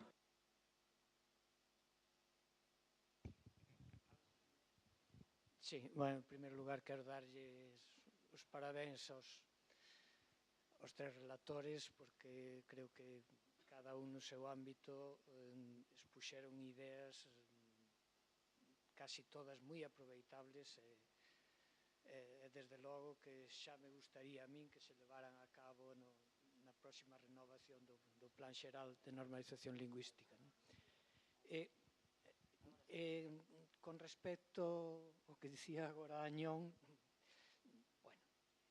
eu son dos que creo que sí que é necesario tamén un cambio legislativo, pero coincido plenamente coa visión de Luís Villares que sin cambio legislativo pódense facer moitas cousas co marco actual. Non? A verdade é que creo que fixo unha exposición brillantísima e xa me gustaría a min que no ámbito da xustiza se aplicara, eso que nos dicía el, o 70% das súas medidas, porque creo que sería unha transformación evidente nun prazo de tempo moi pequeno. Non? Porque puxo o foco sobre as tres patas que creo que é fundamental actuar. Non? Por un lado, sobre os axentes encargados de prestar o servizo, sobre os recursos necesarios para prestar ese servizo e sobre os usuarios no seu dereito a reclamar ese servizo. Non? Eu creo que se con medidas concretas como as que el propuxo actuamos sobre estes tres ámbitos, o éxito ten que ser visible en moi pouco tempo. Non? Quería tamén facerlle unha pregunta á vicerreitora que me parece tamén unha idea moi aproveitable, o do Plan Interuniversitario de Normalización Lingüística, que comprometa polo menos as universidades públicas de Galicia. Eu pregunto se a Comisión Interuniversitaria de Normalización Lingüística sería o órgano adecuado para levar a cabo esa planificación conxunta? Eu coido que sí, que como algo que xa existe, que xa fixo accións puntuais, pero que ahora temos unha oportunidade con esta nova lei de darlle un formato máis formal, non? Porque eu tampouco coñezo en detalle todas as accións anteriores que se fixeran, igual hasta Alba sabe máis que a min, pero creo que hasta ahora foron como accións puntuais e que igual cumpría que fora un plan tamén con a cronoloxía e un pouco na liña que se decía antes de que teñan unhas medidas que estén ben desenvoltas con os indicadores e que entón comprometen máis e que iso vai acompañado, por suposto, de financiamento. Entón, nesa comisión tamén está representada a Xunta de Galicia, co cual podería ser a maneira, sí. Temos si preguntar se hai alguén que necesite dicir algo antes de ir a pausa. Se non é así, agora sería o momento de pausa, só 15 minutos, estirar as pernas e pouco máis, servirnos un café abaixo que está disposto. Sí. Entón, en 15 minutos, a 5, retomaremos a mesa de traballo. As persoas de diante, prego-vos, por favor, que collades as vosas pertenzas, porque imos reconfigurar a sala e vémonos en 15 minutiños.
teléfono todo o tempo. Sí, parece que xa temos abertos os micros, entón continúa a emisión e continúa formalmente a sesión. Vedes que de alguna maneira marcamos tamén especialmente a segunda parte, non? Pasamos dunha relatoría onde as persoas tiveron eses 15 minutos para expoñer as súas ideas e reflexións en torno ao tema. E agora pasamos a esta segunda fase onde de alguna maneira facemos un exercicio sumativo, e de conexións tamén, onde queremos traer unha segunda capa que dende diferentes lugares que Alba tamén pensou, dende diferentes experiencias ou realidades profesionais, vitais, pois poden achegar tamén as súas ideas, propostas sobre os pasos a dar para mellorar a situación da lingua neste sector. Nada, irémolo moderando fluidamente, eu convido vos a facer casi unha especie de chuvia de ideas, non se trata de ir moi aceleradas, sino de poder ser concretas. Moitas veces tiramos desta idea de emerxencia, de que tres cousas apaño ante realidades así de emerxencia, e logo abriremos tamén o diálogo, seguiremos co diálogo co público. Ben, bueno, pois para empezar, vai falar Xaquín Monteagudo Romero, que é unha persona que aúna múltiples persoas dentro, ven na súa calidade de secretario de Concello, que é unha realidade tamén moi necesitada de normalización lingüística, ven tamén como abogado e ven como dinamizador de distintas iniciativas sociais, Asociación de Funcionarios da Normalización Lingüística, Hermandade Xurídica Galega, que traballan no eido da lingua máis vencellado a este ámbito da administración. Con estas palabras de agora, o que imos facer é unha pequena cata en distintos sitios. Son persoas, todas elas que seguramente nos podían falar os outros 15 minutos cada quen, pero o que lle pedimos é casi como un telegrama. Titulares. Que lle pedirían os reis neste caso, e entón empeza Xaquín. Bueno, pois, digamos que o estilo telegráfico e collendo un pouco o fío das persoas que falaron antes, que fixeron unha intervención moi xuicio moi brillante, vou a soltar unha serie de medidas que creo que poden ser máis ou menos inmediatas ou inmediatas, que económicamente non son moi relevantes ou non son nada relevantes e que creo que significarían pasos adiante un pouco, digamos, no fío do que falaba antes Luís. Estas medidas que vou a citar así un pouco de maneira anárquica son o resultado tamén de reflexións en diversos foros, na propia Hermandade Xurídica Galega, na Comisión de Administración da Revisión do Plan, etc. Vamos a ver, partindo da base de que a Administración efectivamente ten que xogar o papel protagonista ou dinamizador do proceso de normalización lingüística, medidas que se poderían facer. A primeira xa se citou, habería que desenvolver un pouco, é fundamental que os procesos de formación dos empregados públicos se fagan en galego. A Escola Galega de Administración Pública, a Academia Galega de Seguridade Pública da Estrada, a Escola de Saúde Pública, non sei se cal é o nome exactamente, pero a Escola de Saúde Pública, e algunha máis que se me pode escapar, pois, cos datos que temos, están impartindo casi, ou na casi totalidade da súa formación en castelán, ou casi toda en castelán. Non creo que sea ninguna medida revolucionaria, nin signifique ningún sacrilexio pedir e reclamar, e así o vamos a facer, e o estamos facendo, que empecen progresivamente a impartir a ensinanza en galego, tanto no que se refire a oral, a perspectiva oral, como na perspectiva escrita. É fundamental, xa o mencionou antes Amoedo, e creo que Luís tamén falou deso, non se pode pedir que os empregados públicos ao longo da súa vida profesional teñan familiaridade co galego se resulta que nos procesos de formación, tanto iniciais como posteriores, se encontran con que se imparte a súa preparación en castelán. Como comprendedes, é unha medida que non ten especiais dificultades e pensamos que se pode programar no tempo en un período corto, 6 meses, un ano, e que se pode facer de maneira máis ou menos progresiva. En relación con isto, hai outra cuestión que nos interesa especialmente, que é o protagonismo dos empregados públicos. É dicir, xa se mencionou tamén a necesidade de sensibilizar os empregados públicos que teóricamente, galegos, que teóricamente son persoas que están capacitadas para desenvolverse en galego, tanto oralmente como escrito, pois habría que facer un esforzo, e aí conecto un pouco a idea que falaba Amoedo, de que probablemente a través dunha norma regulamentaria ou de algunha outra disposición, pero posiblemente sería moi idóneo unha norma regulamentaria, establecer a oferta positiva do galego, que se falou tantas veces, é dicir, concienciar os empregados públicos galegos, especialmente os que teñen relación directa co público, e tamén digo os altos empregados, que deben, nas relacións cos cidadáns, deben utilizar a oferta positiva do galego e dirixirse como regra xeral a eles en galego e manter a relación en galego. En relación con eso, é moi importante para o que mencionaba antes Luís, que era superar un pouco a situación dramática da lingua galega no ámbito da Administración de Xustiza, que determinados corpos, como son os letrados da Xunta de Galicia, que en este aspecto algún avance xa se fixo, polo menos ao largo da miña vida profesional, que os letrados da Xunta de Galicia, que tamén son altos funcionarios que están capacitados teóricamente para traballar en galego e en castelán, fagan a defensa nos procesos jurisdiccionais e en todas as actuacións especiais, pero especialmente nos procesos jurisdiccionais, fagan as súas intervencións e toda a actuación do proceso en lingua galega, porque eso sería un factor, digamos, de promoción do galego que contribuiría a que a propia Administración de Xustiza se fose incorporando ao galego. Incluso a veces esa cousa que se pensaba de reclamar que se comuniquen as resolucións en galego en base á Lei de Normalización Lingüística non ten moito sentido se a propia administración pública non é ela a que fala o galego e a que se defende ou a que ataca en galego nos procesos judiciais. Entón, esa é unha medida que creo que tampouco é tan especialmente dificultosa. Xa se deron avances, non sei significativos, pero polo menos na miña experiencia persoal, algún aspecto foron significativos de que hai moitos letrados xa que están desenvolvendo a súa actuación profesional en galego. Outra cuestión básica é a cuestión do documental. Vamos a ver, eu pasei hai pouco, e xa comentei cos compañeros, estuve mirando nas bases documentais da Xunta, nas sedes digitais e todo eso, e hai unha base documental xa enorme en galego, en todas as consellerías. O que se trata agora, eu creo que era dunha doble función. Primeiro, hai unha parte moi importante da actividade administrativa que non a fai a administración pública, senón que a fan os particulares, as empresas, as sociedades mercantís, etc. Entón, a través do que xa mencionou, creo que Amoedo, de impoñer as cláusulas lingüísticas. É dicir, non pode ser que plans, programas, proxectos técnicos, unha inmensidade de documentación técnica que é financiada polas administracións públicas en Galicia e que é financiada polas administracións públicas en Galicia, non se faga en galego. Isto é moi importante porque o desequilibrio que se produce entre o eido cultural e o eido técnico, que é evidente para todos, temos a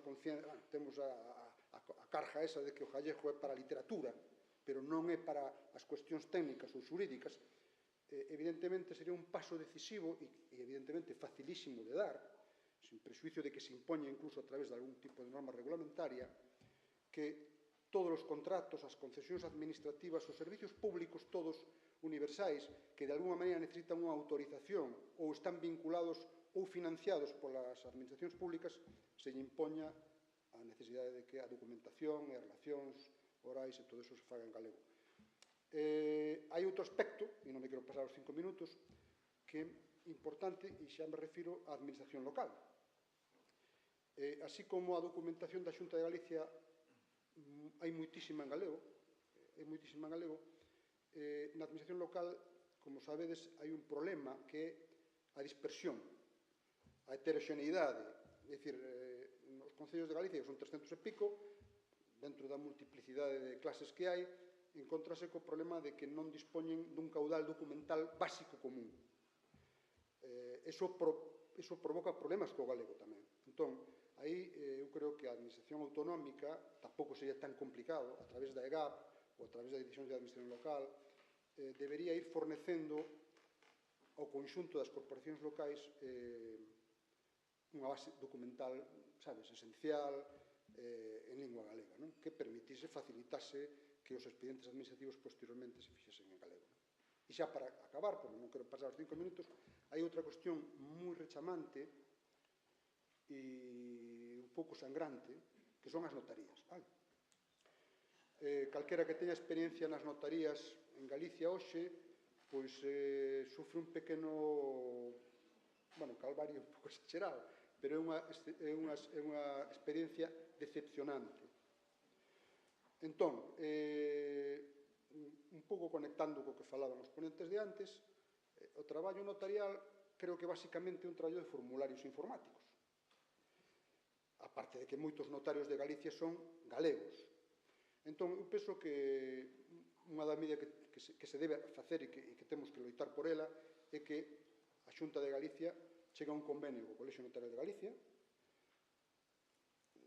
Aí hai cartos, non creo que haxa problema de cartos, nin creo que coste tanto, e teríamos que conseguir que o sistema informático das notarías de Galicia estuvese preparado para funcionar bilingüe, en galego, e que se acabe esa cousa, unha tortura que chegues ali, vexas un cartel que di ti tes dereito, saibe que tes dereito, tal, pides a escritura en galego e iso é un muro.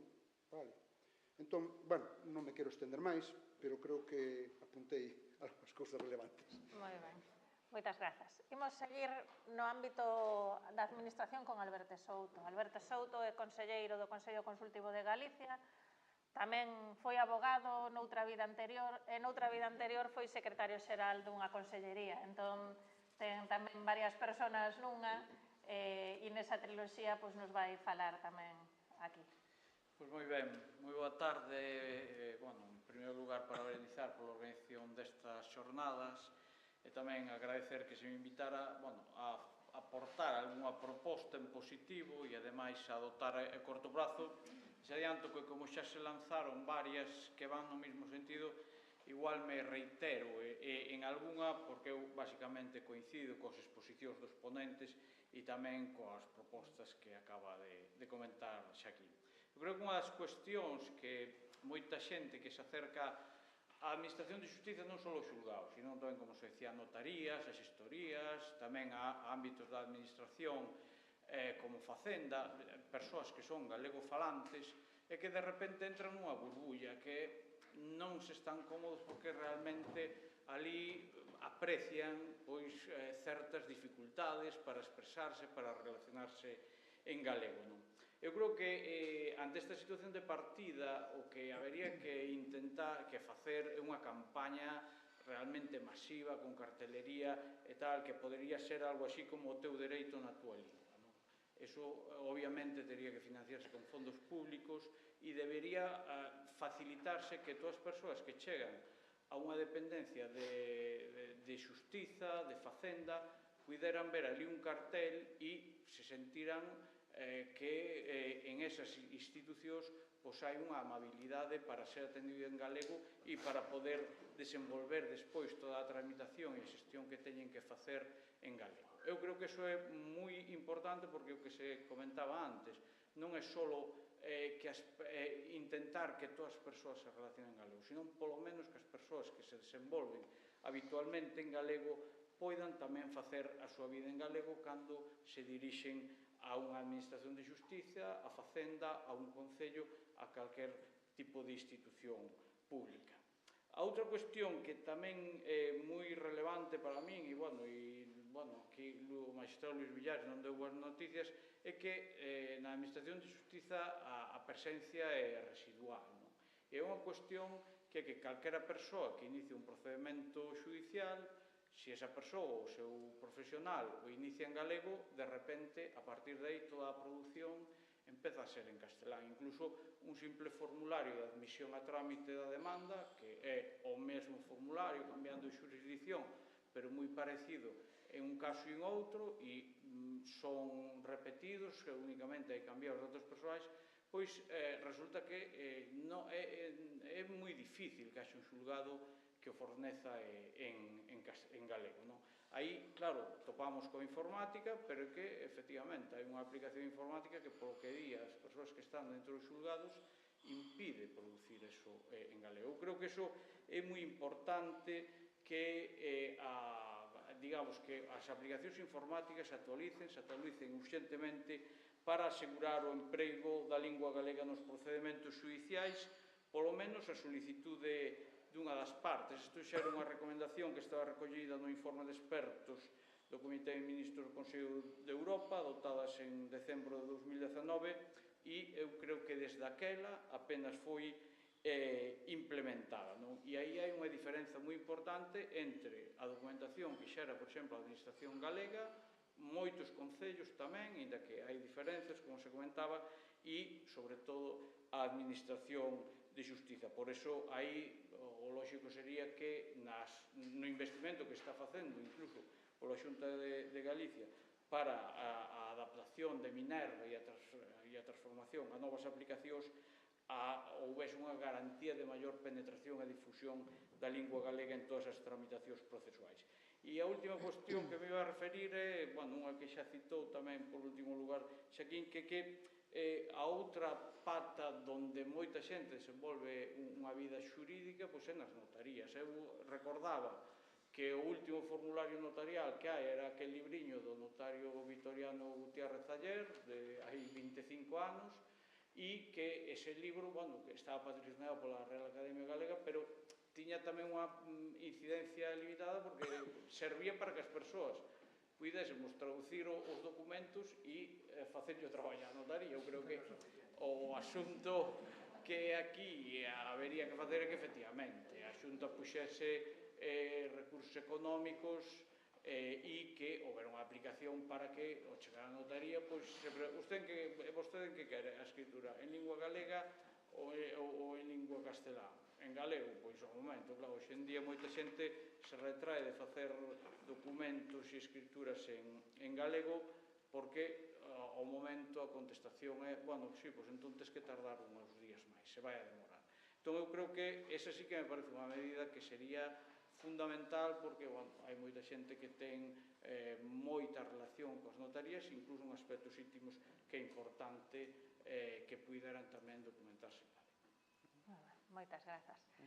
Teño tamén que mencionar que houve persoas que achegaron desde o público uns días antes tamén as súas achegas e que formarán parte do relatorio final, pero, voulle dar a palabra a Anxo Sobriño. Anxos foi presidenta da Coordinadora de Técnicos de Normalización Lingüística, traballa como técnica de normalización no ámbito da xustiza e vai achegar tamén unha visión de quen está no día a día intentando facer este traballo, no seu caso nun órgano xudicial, pero as súas compañeiras e compañeiros, en moitos casos, están en administracións tamén. Entón, é unha ponte entre eses dous mundos.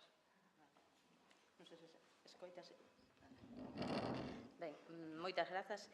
Eu traio unhas notiñas, porque senón voume perder. Como Alba me pediu que falase un pouco tamén en nome da Coordinadora de Traballadores de Normalización da Lingua, algunha das propostas ten que ver con iso. A primeira, de feito, ten que ver ca... encantoume a primeira parte desta sesión, voulle coller o guante a Carlos Amoedo, porque a primeira proposta que vou facer é regular os servizos de normalización lingüística, que non están regulados.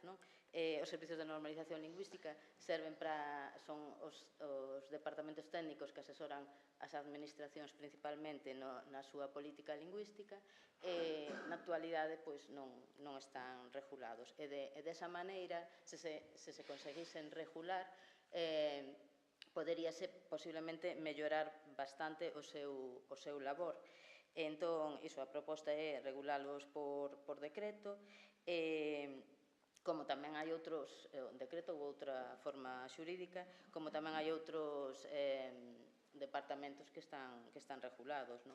Entón, habería que establecer as súas funcións, que na actualidade as funcións dos servizos de normalización lingüística do ámbito local están presentes nas ordes de subvencións da Xunta e das Diputacións da Coruña e Pontevedra, pero non hai unha regulación xeral para todos os servizos, porque non hai só servizos nas administracións locais. Ademais de que unha regulación con unha maior xerarquía normativa sería desexable. Por outra parte, tamén habería que regular a súa composición. Na actualidade, os servizos de normalización lingüística son, na administración local, sobre todo, maioritariamente unipersoais, é necesario regular para que teñan apoio administrativo, con persoal administrativo, que os técnicos poidan dedicar máis tempo ao seu labor técnico, que é planificar, deseñar, xestionar e avaliar accións de normalización lingüística, non tramitar expedientes, que é o que maioritariamente están facendo. Tamén nesa regulación habería que establecer onde son necesarios, tendo en conta, por exemplo, diferentes ou mellor niveis de exixencia por poboación ou por ámbitos estratégicos. Poñamos, por exemplo, os Sergas non ten un servizo de normalización lingüística coa atención ao cidadán que supón o Servizo Galego de Saúde. Logo, tamén regular o acceso ao traballo de normalización lingüística, ao labor de normalización lingüística de outras entidades que, por tamaño, ao mellor non poden contar cun servizo. É evidente que non é posible, ao mellor, ter un servizo de normalización lingüística en todos os concellos de Galicia, pero pode haber outras formas de desenvolver o labor de normalización lingüística nesas entidades, pois a través dos servizos provinciais ou con servizos compartidos ou comarcais. Xa houve así iniciativas. E ben, os deberes desta proposta poñollos a Xunta de Galicia para a regulación, evidentemente, e a creación e mellor dotación de servizos ás respectivas administracións. A segunda proposta ten que ver ca Administración de Xustiza, xa vou un poquinho o meu ámbito de traballo, aínda que non me vou centrar moito nela porque xa se comentou. É o Día da Marmota, digamos, porque estamos pedindo desde hai máis de 20 anos un programa de tramitación, programas informáticos para todo tipo de tramitación nos órganos judiciais. Eu engadiría un pouquiño máis, ademais de dotarnos de ferramentas, é importante informar desas ferramentas e difundilas entre os traballadores públicos. Poño un exemplo así para que se vexa claro. Hai uns anos, bastantes, traduciuse o programa de uso nos registros civis, Inforre. É o único programa informático que na Administración de Xustiza estivo disponible en galego e castelán, pero nunca se fixo unha campaña para promover que se usase por defecto en galego, por exemplo, ou que se lle dese prioridade ao uso en galego. Nin sequera se formou adecuadamente os traballadores para que coñecesen que podían utilizalo nas dúas linguas e que había que, por exemplo, determinados datos polos nas dúas linguas para que quedase, digamos, perfecto no programa. Esta tarefa poño a Xunta de Galicia outra vez, en colaboración, se é necesario, con o Ministerio de Xustiza, pois estamos falando da Administración de Xustiza. A terceira proposta chamei o galego por defecto no traballo cotián, é unha proposta super sinxela para todas as administracións. É necesario que se doten das ferramentas informáticas desde o sistema operativo ata as ferramentas específicas das administracións ou as xenéricas de procesador de textos, navegador e todo iso, en galego por defecto. Eu, por un exemplo que son eu, basicamente, se quero que o meu procesador de textos estea en galego, teño que dicirle ao informático, mira, que eu quero en galego. Non, debería ser todos os traballadores públicos telo por defecto en galego, xa está. É a administración pública e ten que promover a lingua galega, pois todo ese tipo de ferramentas deben estar en galego. Ademais, xeraríalles máis seguridade para a hora de traballar en galego.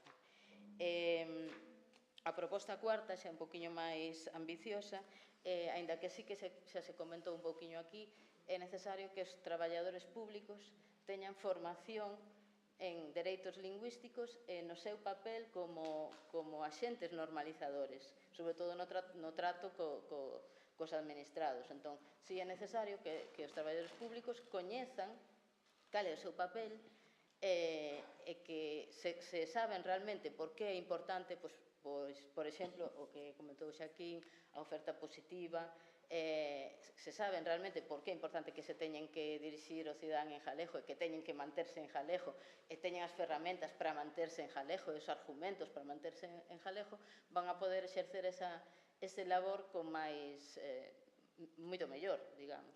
Haberá funcionarios o mellor que ideolóxicamente non o vayan a facer, pero ha de haber moitos que se coñecen realmente por que hai que facelo así, o poderían desenvolver, non? A proposta, xa eran 4, pero traio 6, sinto. A proposta quinta, a responsabilidade desta, pois, tamén da Xunta das demais administracións. A proposta quinta ten que ver ca contratación pública tamén, xa se comentou, así que vou saltala case. Simplemente é importante iso, que nas contratación de servizos se inclúan cláusulas lingüísticas e tamén que logo se faga un seguimento e tamén certa formación para que as persoas que van a actuar en nome da administración saiban por que teñen que utilizar o galego e por que é importante, non?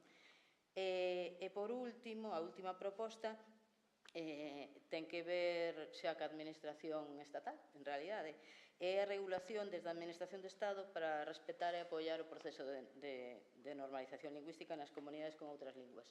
E poño, bueno, sabemos que estamos nun Estado plurilingüe, mas a administración estatal non sei se o sabe realmente. Entón, moitas regulacións desde a administración estatal están pensadas para o castelán e que se tolere o galego, digamos, o galego ou as outras linguas, non? Entón, desta maneira o que se fai é penalizar as comunidades que temos lingua propia.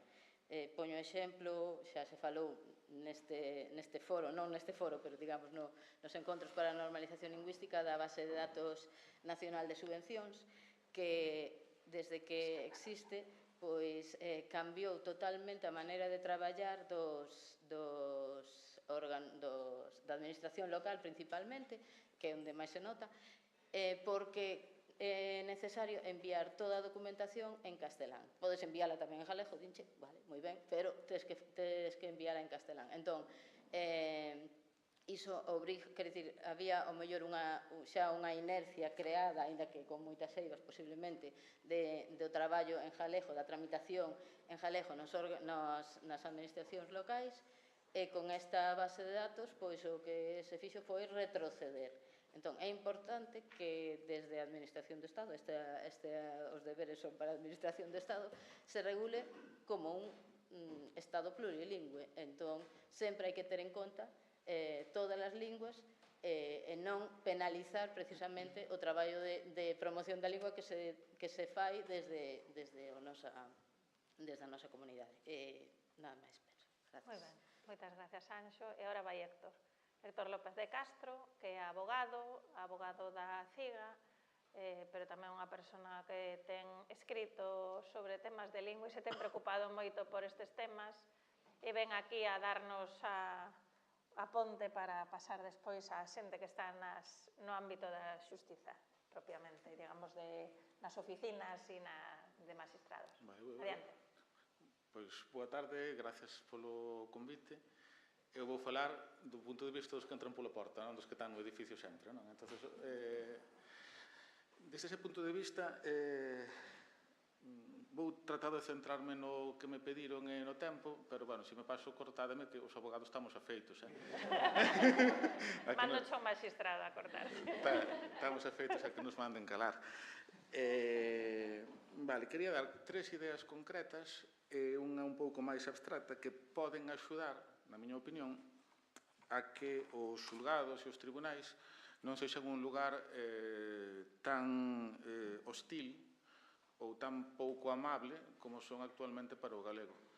Eu uso estas palabras así un pouco dramáticas porque non creo que se poida falar en termos realistas de que existe oficialidade da lingua galega na administración de xustiza. Existe unha tolerancia, no mellor dos casos, que funciona de forma parecida ao consenso que se quere crear na sociedade, de que tú falo como queiras e eu contestarei como me día a gana. Normalmente, na miña experiencia, non existen problemas nese sentido, pero esa falta de problema é un problema en si mesmo, é dicir, a falta de conciencia de que un cidadán ou unha cidadá que se dirixe a unha administración, o máximo que pode recibir dela é que non o miren mal por falar dunha lingua que é oficial, a propia, ademais, é unha patoloxía en si mesmo. Entón, primeira medida, o galego como carta de presentación. Eu creo que o do CENDOG, as resolucións que acceden ao Centro de Documentación Judicial ou ás bases de datos, eso de entrada é moi difícil cambiálo. Isto que vou dicir é moi obvio, xa o dixeron bastantes persoas, pero ainda que sexa por compensación kármica, as primeiras resolucións que se reciben dos xulgados, as admisións a trámites das demandas, deberían ser por defecto en galego. Para iso é necesario, sí, que se adapte unha aplicación informática, que parece que é aquí a conquista de Troia, facer unha que se adapte que leva 20 anos falando desa aplicación informática, non se fixo aínda, pero para min eso sería fundamental, porque ás veces leno con máis ansia que as sentencias, cando lles chega unha providencia ou un decreto, que son ademais todos iguais, xa o dixo tamén Alberto, é dicir, pero é a carta de presentación, é o primeiro que recibes e para as persoas é moi importante. Entón, eses modelos tipo deberían, como mínimo, ser bilingües e preferentemente deberían estar en galego. En segundo lugar, neses mesmos escritos, nesas mesmas resolucións, deberíase informar sobre os dereitos lingüísticos que se dan por supostos ou simplemente non existen. É dicir, da mesma maneira que se pon que tes que comparecer en tal día, que tes dereito a presentar un recurso contra isto, podíase poñer unha cláusula na propia resolución na que diga os teus dereitos lingüísticos son estes. E o mesmo creo que o dixo Luís tamén. Igual na parede do xulgado non sobraba tampouco poñelo, non? É dicir, cando entra vostede aquí, ten dereitos lingüísticos porque a xente pregunta a día de hoxe, 2025, aquí podes falar o gallego? Porque o ambiente é directamente hostil na maioría dos casos. Falaría tamén de, unha vez que contra todo ese ambiente hostil alguén se decide a falar o galego, deberíase mellorar a súa atención. Entón, eu creo que é importante superar a conciencia do militante, a conciencia do xuíz ou xuíza ou secretaria ou letrada da Administración de Xustiza concienciada, para asumir que isto é un dereito das persoas e que, polo tanto, cando unha parte ou unha testemunha che fala en galego, responderlle a ela en galego non é unha deferencia, senón que estás contribuindo a mellorar un servicio público. Dixo tamén Enrique, eu lamentablemente non teño esa percepción positiva sobre el, que ten el sobre a Xunta de Galicia. Eu creo que os seus servicios xurídicos podían facer moito máis, é dicir, máis alá tamén do voluntarismo ou da conciencia persoal que teña cada un dos letrados e letradas, debería haber unha directriz para que fagan os xuicios en galego e os escritos. E a cuarta, que era un pouco máis abstracta, innovar en galego. Xa vamos un pouco tarde para que o proceso de galeguización, non existe tal proceso de galeguización, pero se existise, se acoplase a digitalización e a modernización informática da Administración de Xustiza, pero creo que podemos estar aínda a tempo para ligar a galeguización co proceso de modernización e simplificación da linguaxe xurídica. É dicir, que iso aquí, por exemplo, no propio Consello da Cultura Galega, na Academia, hai moito traballo por facer na democratización da linguaxe que se utiliza nas resolucións judiciais para que sexa accesible e no propio desenvolvemento de cara ao futuro dunha nova linguaxe que debería ter xa o galego como un sinal asociado a ela. Igual non se poden traducir as sentencias todas, pero se avanzase nese camiño, que tamén pode contar con ferramentas informáticas, podíanse publicar versións accesibles das sentencias en galego, aínda que as sentencias originalmente se dicten en español, que habían ser as que lese a xente. Entón, nada máis, as ideas eran esas. Moitas grazas, Héctor. Ben, bueno, pois agora vamos a quen son agora as xefas e xefes das oficinas judiciais, as letradas da Administración de Xusticia, e está Ángeles López para falarnos desde esa perspectiva, porque son quen ordena o traballo que pasa na oficina judicial, quen lle manda a cidadanía moitos dos escritos hoxe en día, entón nas súas mans está unha parte dese traballo de normalización. Entón, Ángeles... Bueno, chegou a demanda e aquí estou eu para lela, para admitila a trámite ou se non se pode admitir, pasarlle ao magistrado, porque aí non admite. Eles son os que non admiten. Vale, entón, bueno, a proposta está clara, repetida e super machacada, que é un programa de tramitación procesual en galego. A Lei 1/2025 do 2 de xaneiro de medidas de eficacia do Servicio Público de Xustiza, ademais de toda a normativa que xa tiñamos a favor do galego, bueno, a favor de que se respeten os dereitos lingüísticos dos cidadáns, incluíu un novo artigo 434 bis para volver a establecer como obxectivo prioritario de cooperación que se implementen os medios materiais que permitan que o conxunto do procedemento, as comunicacións e os actos de impulso procesual poidan desenrolarse íntegramente en todas as linguas oficiais do Estado, garantindo así o respeto dos dereitos lingüísticos dos cidadáns. O sea, incorpora agora en xaneiro de 2025 e esperemos que non volva a quedar aí en papel mollado. Como dixo antes Luís, está a punto de producirse unha reforma moi importante dentro do sistema judicial, ca creación dos tribunais de instancia, vaise implementar tamén en Galicia un novo programa procesual, que é o Atenea, que vai sustituir ao Minerva. Como dixo Luís, non hai visos de que cambie a situación respecto do galego, polo que, se non aproveitamos este momento para presionar, que é o momento xa definitivo de poder exixir que estén os modelos en galego, pois pasará outra oportunidade e seguiremos aquí dentro de 20 anos.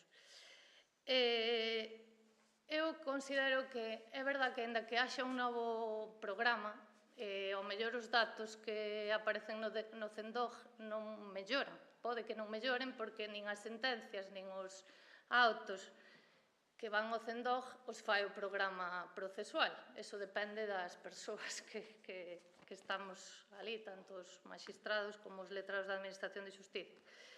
Pero sí que permitirá que, polo menos, todos os procedementos poidan ter a parte máis importante do trámite en galego.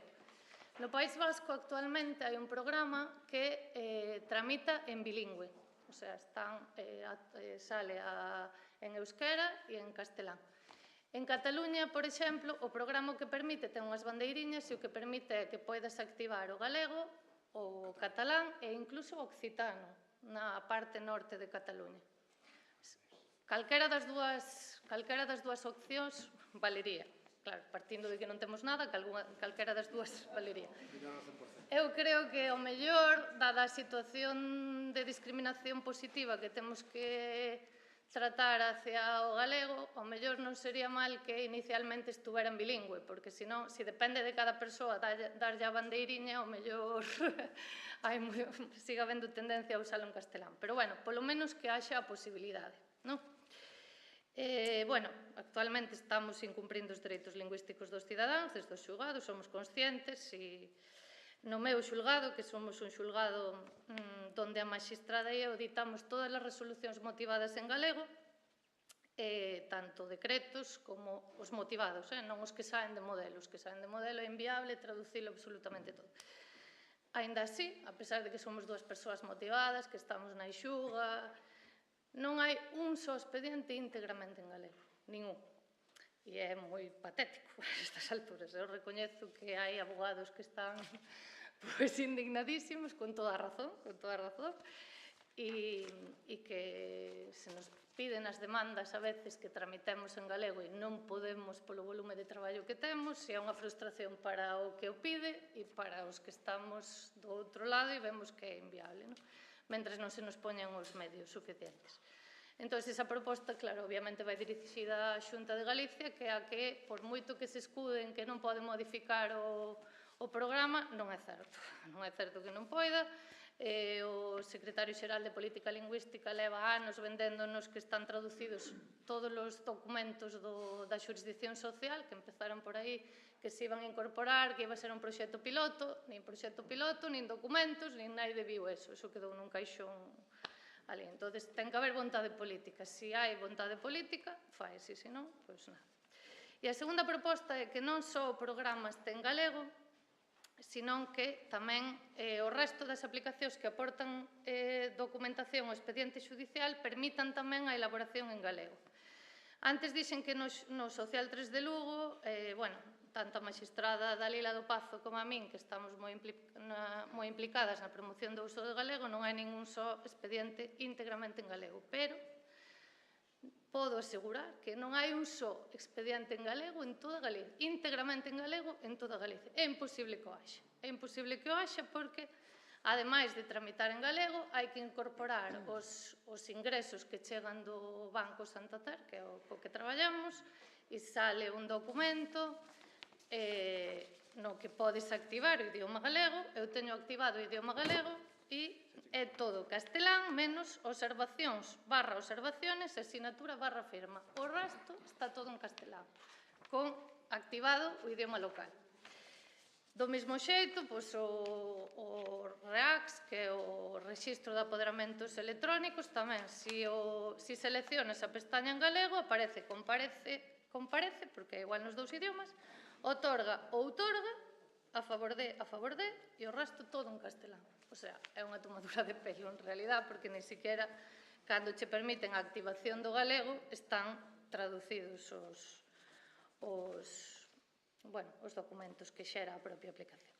E, como eso, todo, a aplicación da Seguridade Social, a vida laboral que sacas para incorporar os expedientes tamén está en castelán. O sea, non pode haber un solo expediente íntegramente en galego en ningún punto da comunidade autónoma.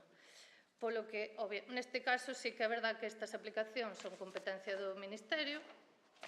Empezaremos por pedir á Xunta que faga o seu traballo aquí e despois xa pediremos máis arriba, pero, obviamente, quero dicir, hai que cambiar isto para que as cousas poidan mellorar. É que depende o sea, o que non pode depender o que dicíamos da vontade de cada funcionario que este nas oficinas. Isto ten que ser algo obrigatorio e incluso, se non se establece en bilingüe o programa, que se obrigue a que por defecto sea o uso obrigatorio, sea como era, porque o que comentabas ti que efectivamente no Inforeg, porque eu estuve tamén nunha oficina que tiña registro xudicial, podías elexir galego ou castelán, pero a xente seguía elexindo castelán. Temos que ter a posibilidade, pero mellor, a priori, é mellor que sexa bilingüe. Pecha a quenda, grazas Ángeles, pecha a quenda esta Xermán Varela, que é magistrado da Audiencia de Pontevedra, que foi no seu día, creo que xa non eres... Non, agora estou en Pontevedra. Bueno, en realidad estou no xulgado de Pontevedra. Bueno, estás carranchado en algún sitio. Si, levo nesos últimos moitos movimentos, si. Entón, ven a pechar xa, digamos, esta fila co ámbito da xustiza. A ver, eu cando me chamou algo e dixe, bueno, pero entón que teño que facer? Non te preocupes, só unha reflexión, 5 minutitos, pensa algo. E eu, bueno, vale, vou pensar algo. Pero entón me dixo que viña Carlos. Dixo, bueno, Carlos xa vai decir, xa me fastidiou. E despois outro día falei con Luís e me dixo, non, sobes non podo quedar que teño unha cousa no Consello. E non me fastidies. E eu entón, cada vez, e despois pola mañá, Anxos me dixo, oye, nos vemos pola tarde, e isto non pode ser. E depois cheguei e vin, Alberto, vin Anxos. O sea, que a miña proposta que lle fagades caso a esta xente. Esta, creo que a mellor proposta que podo facer. A ver, lo digo ahora falando un momento en serio, o problema é que levamos anos e anos, digo, estou falando Administración de Xustiza, levamos anos e anos repetindo as mesmas ideas, as mesmas propostas, as mesmas reivindicacións, non teño nada que innovar. Explicou Luís, explicou Anxo, digo, centrado na Administración de Xustiza e agora se complementou tanto pola abogacía como por la compañera letrada. Entón, o único que podo intentar aportar é unha visión que permitíndome que parto de que todas as propostas máis concretas que se deron ata agora son absolutamente correctas, pois intentar elaborar algo que viña pensando en como explicar, digo, algo máis práctico, algo recordando os tempos mozos, cando estábamos na universidade de guerrilla, de activismo ou de guerra cultural, non? Isto último para ser un pouco máis modernos. Práctico porque é un par de ideas de algo que pode cambiar un poquitito así un gran de area na realidade, pero que ao mellor influe. Guerrilla, porque propoño que sea algo que actúe en focos, non algo en exército regular contra un exército regular que nos van a machacar, sino unha idea que podemos, al estilo da guerrilla guevarista, intentar que vaya aparecendo. Activista porque apelo a unha acción concreta, individual, de certo grado de compromiso, sin sacrificios máis aló do necesario. E, por último, guerra cultural, porque o meu objetivo, non sei se conseguiría con esta proposta, pero un dos meus objetivos é plantear unha batalla efectivamente de guerra cultural, es decir, de lograr a hexemonía do sentido común que podemos lograr. Neste sentido, hai dúas ideas, non sei, vou empezar por esta outra, que está un pouco vinculada ao que íamos falando ata agora. Eu falo dende a posición do meu mundo, como me enfrento eu no meu mundo, que é o mundo de suíces e suizas, que temos unha posición bastante distinta a outras persoas. E en eso, aínda que non son iso, e vinculo o que comentaba Carlos ao principio, creo que temos que reivindicar tamén o achegarnos o problema a normalización lingüística non tanto, non quero dicir olvidalo, pero non tanto dende a perspectiva do dereito do cidadá individual a reclamar que se lle atenda no seu idioma. Entre outras cosas porque cada vez son menos os cidadáns que van a reclamar que lles atendan no seu idioma, porque cada vez somos menos galegofalantes e, ademais, moitos dos galegofalantes, por diversos motivos, non van a facer esa reclamación, non a desean. Logo, dende unha perspectiva do dereito individual a ser atendido en galego, vamos perder a batalla, porque somos poucos, e dentro dos poucos que somos, non todos van a estar dispostos a manter esa reivindicación. E máis, algúns lles va a parecer mal que ti a fagas no seu nome. Isto sería unha primeira reflexión. Entón, como chego eu ao punto de falar galego? Porque non é un exercicio dun dereito individual, porque o tema do idioma, e vinculo coas ideas que ti desenvolvías da planificación, non é un problema individual. Puñades o exemplo con urbanismo, era un exemplo para falar da densidade normativa, pero eu dou un paso máis. Non é comprensible, o sea, todos comprendemos que a norma ten que poñer dúas alturas, non computar baixo cuberta, por poñer o exemplo. Dicíamos, claro, se a norma non pon eso, non ten a densidade normativa para vincular o efectivo exercicio, pero o problema é cando a norma di construa vostede como lle pareza ben, ou como queira, ou como satisfaga os seus deseos individuais, que é o neoliberalismo puro. Na lingua é igual. A lingua non é un problema de eleccións individuais, aínda que unha das traduccións do problema do idioma sea tamén respetar as decisións individuais, dun sentido ou do outro. Pero o problema fundamental non é ese, e para mí os poderes públicos non deben enfrontarse así ao problema. Ademais, eu non quero conseguir que a Administración de Xustiza efectivamente atenda en galego a quen así o reclame, porque ligado ao que decíaste agora, non, pero es que entón van a elegir castelán. Es que iso é o problema. En algúns sitios, algunhas persoas, pode ser que efectivamente non teñan conciencia de que poden reclamar ser atendidos en galego. O problema é que en moitos sitios, moitas persoas, e por diversos motivos, si ven o cartel de dereitos lingüísticos, a min, digo a min porque son un suiz que exerce en galego, poden pretender exixirme que exerza en castelán. E eu, evidentemente, se é un problema de falta de coñecemento, non teño ningún problema en cambiar o idioma, só faltaría. Pero non teño tan claro cando é un mero pretensión de que existe un dereito individual a que eu fale en castelán, eu como suiz fale en castelán. Eso non o teño tan claro. Non creo, e vamos ao segundo problema, dunha perspectiva do problema da Administración de Xustiza dende a perspectiva do dereito individual do galego falante. O dereito individual de quen? De quen nun proceso? Do suiz? Dos letrados ou as letradas? De cal dos dous letrados ou letradas? Das partes, da testemunha? Quen ten ese dereito? E é un problema moi complexo de resolver.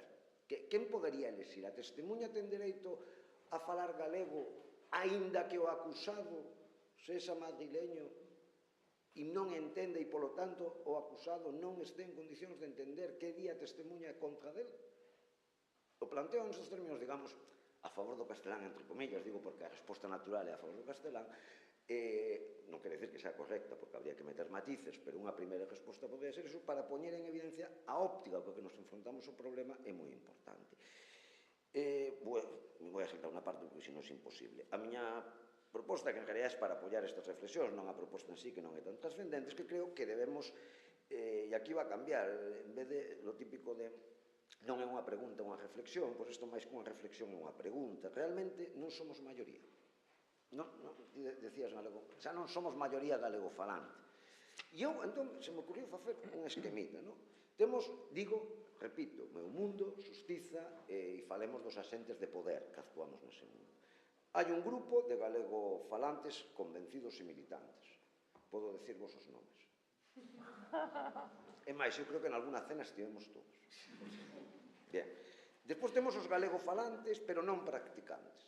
Ou non practicantes en absoluto do idioma no centro de traballo, ou, polo menos, si falado, pero nunca escrito, ou tal. Despois temos outro grupo que son casteláns falantes, pero bisagra, bilingüistas. Poden falar galego sin ningún problema en moitas ocasións, poderían chegar a escribir en galego, a xente máis nova que xa se escolarizou en galego, vou rápido, vale, perdón. E despois teríamos o castelán falante, que ten dificultade real co galego, pero comprensivo co idioma, e por último o castelán falante militante, o que non quere que se faga en galego. Ben, estou falando do colectivo judicial. Este último grupo é minoría, non nos. Se sumamos o colectivo dentro da xustiza, e temos moi mala prensa, pero vos coñezo, estou con eles, tomo café con eles, falamos deste tema. A inmensa maioría están no outro grupo. Entón, sí pode haber cambios. Esos cambios teñen que ser normativos, xa se falou, non, a norma xa non lo permite.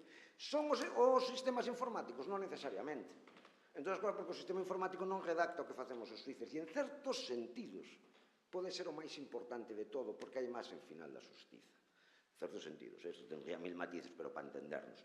Entón, eu propoño intentar ir a ese, deixar de falarnos ao pequeno grupo que quedamos a cenar, porque así a veces quedamos a cenar, e falarlle a ese grupo máis amplio, entablar un diálogo, unha flexibilidade para con ese grupo. Temos unha experiencia que Anxos me axudou moito en Pontevedra, todavía moi embrionaria, porque non podemos manter continuidade, pero estes días volvín a poñela en marcha e pode que funcione, que pedirlle a xente castelán falante, e máis, a persona que empezou a facer é de Salamanca, incapaz de manter unha conversa en galego.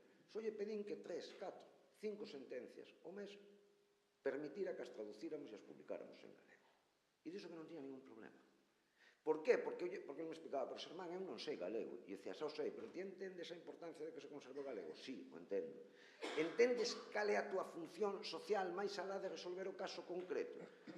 Sí, aparte é fácil que entendan os xuíces, porque estamos acostumados a que moitas das cousas que nos facemos non teñen que ver co caso concreto. A nosa liturgia, as togas, as formas, non son para resolver o caso, son pola importancia do poder judicial e de transmitir unha imaxe que va máis alá do caso. Co idioma pasa o mesmo que con esa liturgia. E o entenden e o aceptan, e están dispostos a facelo. Podemos intentar iniciar cousas deste tipo. Quen? Pois como é unha actuación de guerrillas, todos e ninguén. Non é flexibilizándose dependendo do lugar onde se este, convencendo. E xa, porque me van a reñir, entón xa vou moi rápido, convertir os equipos de normalización lingüística efectivamente en equipos de dinamización. Cando cheguei a Cataluña a traballar, o segundo día tiña diante miña dúas rapazas encantadoras, nos fixemos amigos final, do equipo de dinamización lingüística do Sulgao, que sabían que eu acababa de chegar de fora, e me ofreceron unha gama de servicios que non vos podedes imaginar. Darme clases particulares, traducirme as sentencias, facer prácticas de conversa, traducir algunhas cosas, explicarme cosas, o que quixera, a horario que quixera, como era impresionante. Moi ben, e entón, xa, vamos, a miña idea era esa, dar esas ideas sobre o que é a administración de xustiza, sobre que poderíamos camiñar en pequenas accións que intenten, e creo que a idea máis importante, implicar non só aquel colectivo de galegofalante convencido, sino as outras categorías para deixar en minoría a quen é minoría, que é o castelán falante militante. Ele é a minoría, non o somos nós. Perdemos a minoría de falantes, pero non temos que perder a hexemonía cultural da defensa do galego. Esa é a que non debemos perder. E me permito solamente, ya así, ahora sí que frase, 3 cositas. Plantear, polo menos no mundo da xustiza, que o mérito non sexa ter un título de galego, sino, o eso sexa un mérito porque permite comprender, pero que haxa unha forma de computar o uso do galego, e tamén para o funcionariado. Segundo, a traducción de sentencias é moitísimo máis importante do que parece, pero isto é sorprendente, eu pido a traducción ao castelán. Pero como, non queremos promover o galego? Non, temos un problema. Eu son penalista, eu dedico a escribir en penal. A miña comunidade natural está en todo o Estado español, porque non hai en penal, non hai elementos diferenciadores en Galicia. A mí me interesa que as miñas sentencias sean obxecto de debate a nivel estatal. Hai moitos compañeros de fora que me dicen, Sermán, es que as escribes en galego. E, hombre, sí, traducindo, pero un lío. E entón, unha solución que se poñan por defecto nos dous idiomas. Primeiro no idioma que fixera o xuízo magistrado, pero inmediatamente no outro. É unha idea que teño falado con compañeiros en Cataluña e en Euskadi e din que todos que lles parecería maravilloso porque todos constatan eso. Hai compañeiros que din, mira, eu non podo escribir en galego porque entón o que me bloqueo a posibilidade de debate fora. Pensar que as sentencias, además, nos as buscamos moi rápido, non podes esperar a tal. E, por último, só por mencionalo, pero porque me parece importante, además o menciono estes días, tiñamos unha ferramenta que a mí me parecía maravillosa e que daba pé a posibilidades de usos moi diversos, que era o Dicionario Xurídico Galego. O Dicionario Xurídico Galego, que chegou a estar en línea un tempo, podía ser un instrumento que a moita xente lle sería moi beneficioso. Quedou aí, perdido en unha nebulosa, na que ahora mesmo non sei, ni siquiera se todavía é accesible.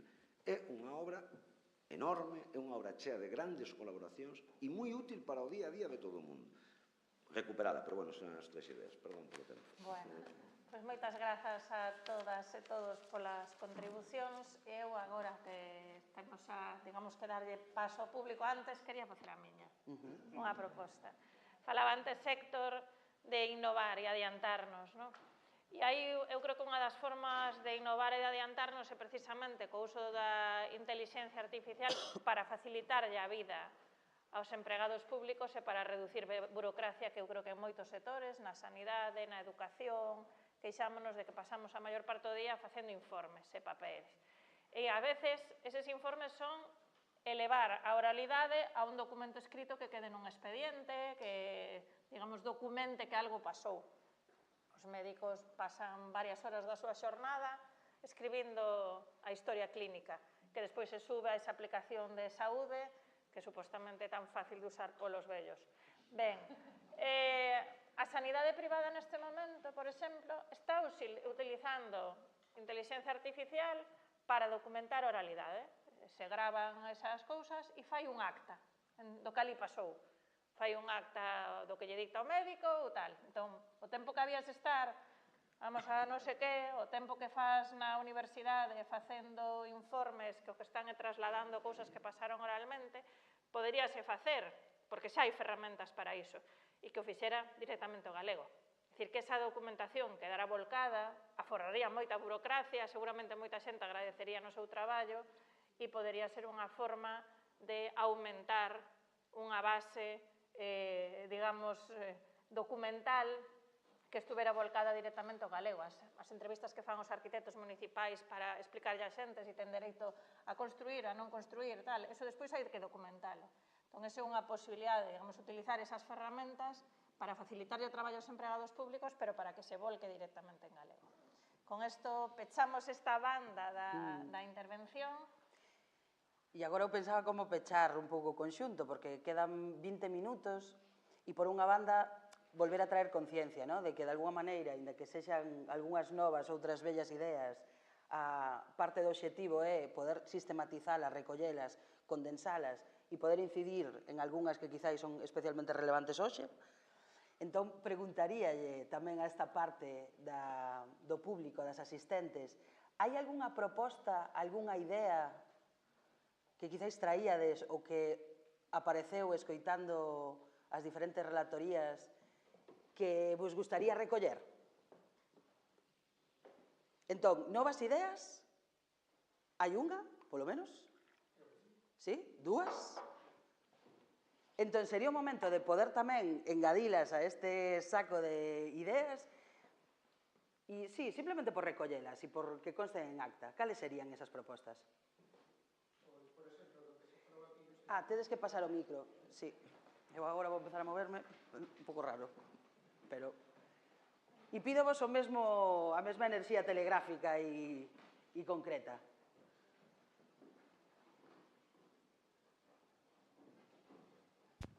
Hai que falar o micro para que quede recollido tamén. Grazas.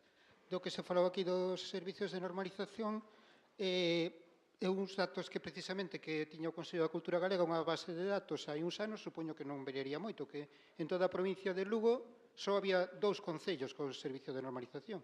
En Ourense, outros 2. Na Coruña e en Pontevedra creo que máis. Entón, unha proposta sería, ao mellor digo algo que é inviável legalmente, non o sei, pero sería posible explorar a posibilidade de que os servicios de normalización nos concellos fosen obrigatorios, como hai outros postos que son obrigatorios nos concellos. Porque eu vexo nos boletins oficiais convocatorias de procesos selectivos dos concellos de todo tipo, de albanel, de trompetista, de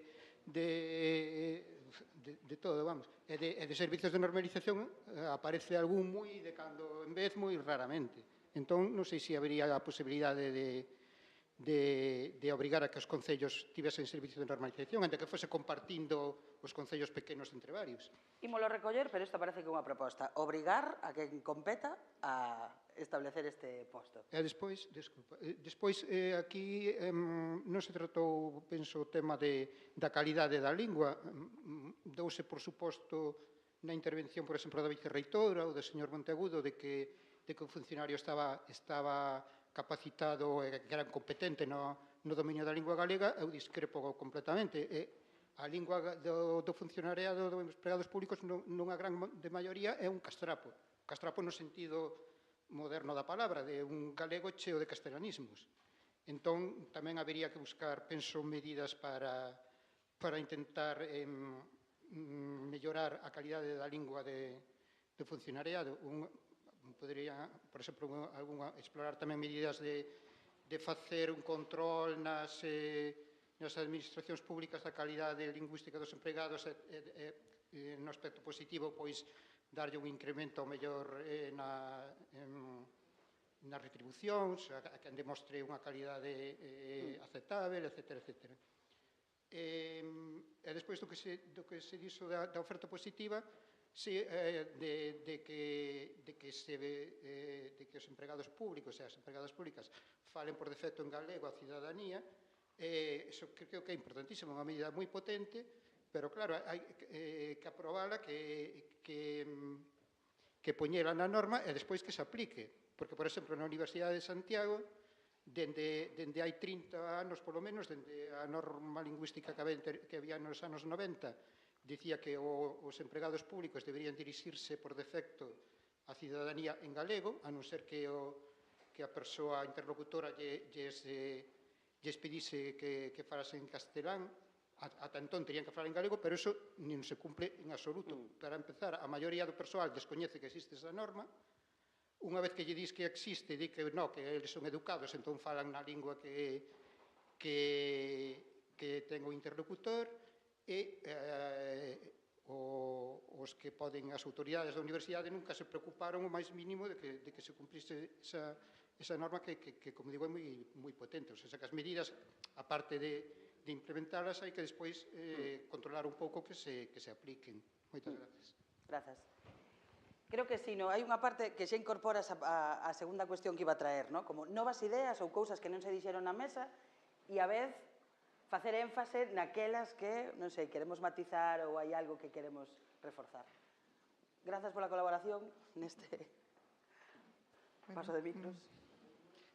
Pois, eu quería agradecer a invitación a este foro, tamén invitar unha idea importante que é poñer en valor a poboación que está ingresando en Galicia, xente que ven moi xoven de Colombia, de Venezuela, de Argentina, de moitos países de Latinoamérica.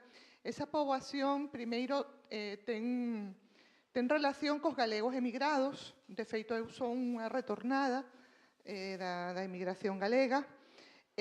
Penso que esa xente ten que poder poñerse en contacto co galego e ser obxectivo de traballo destes equipos de dinamización e ser valorados para que aprendan a lingua. De feito, pasou unha cousa de tema de enfermidade na miña casa. Eu teño unha rapaza que é colombiana de 19 anos que chegou.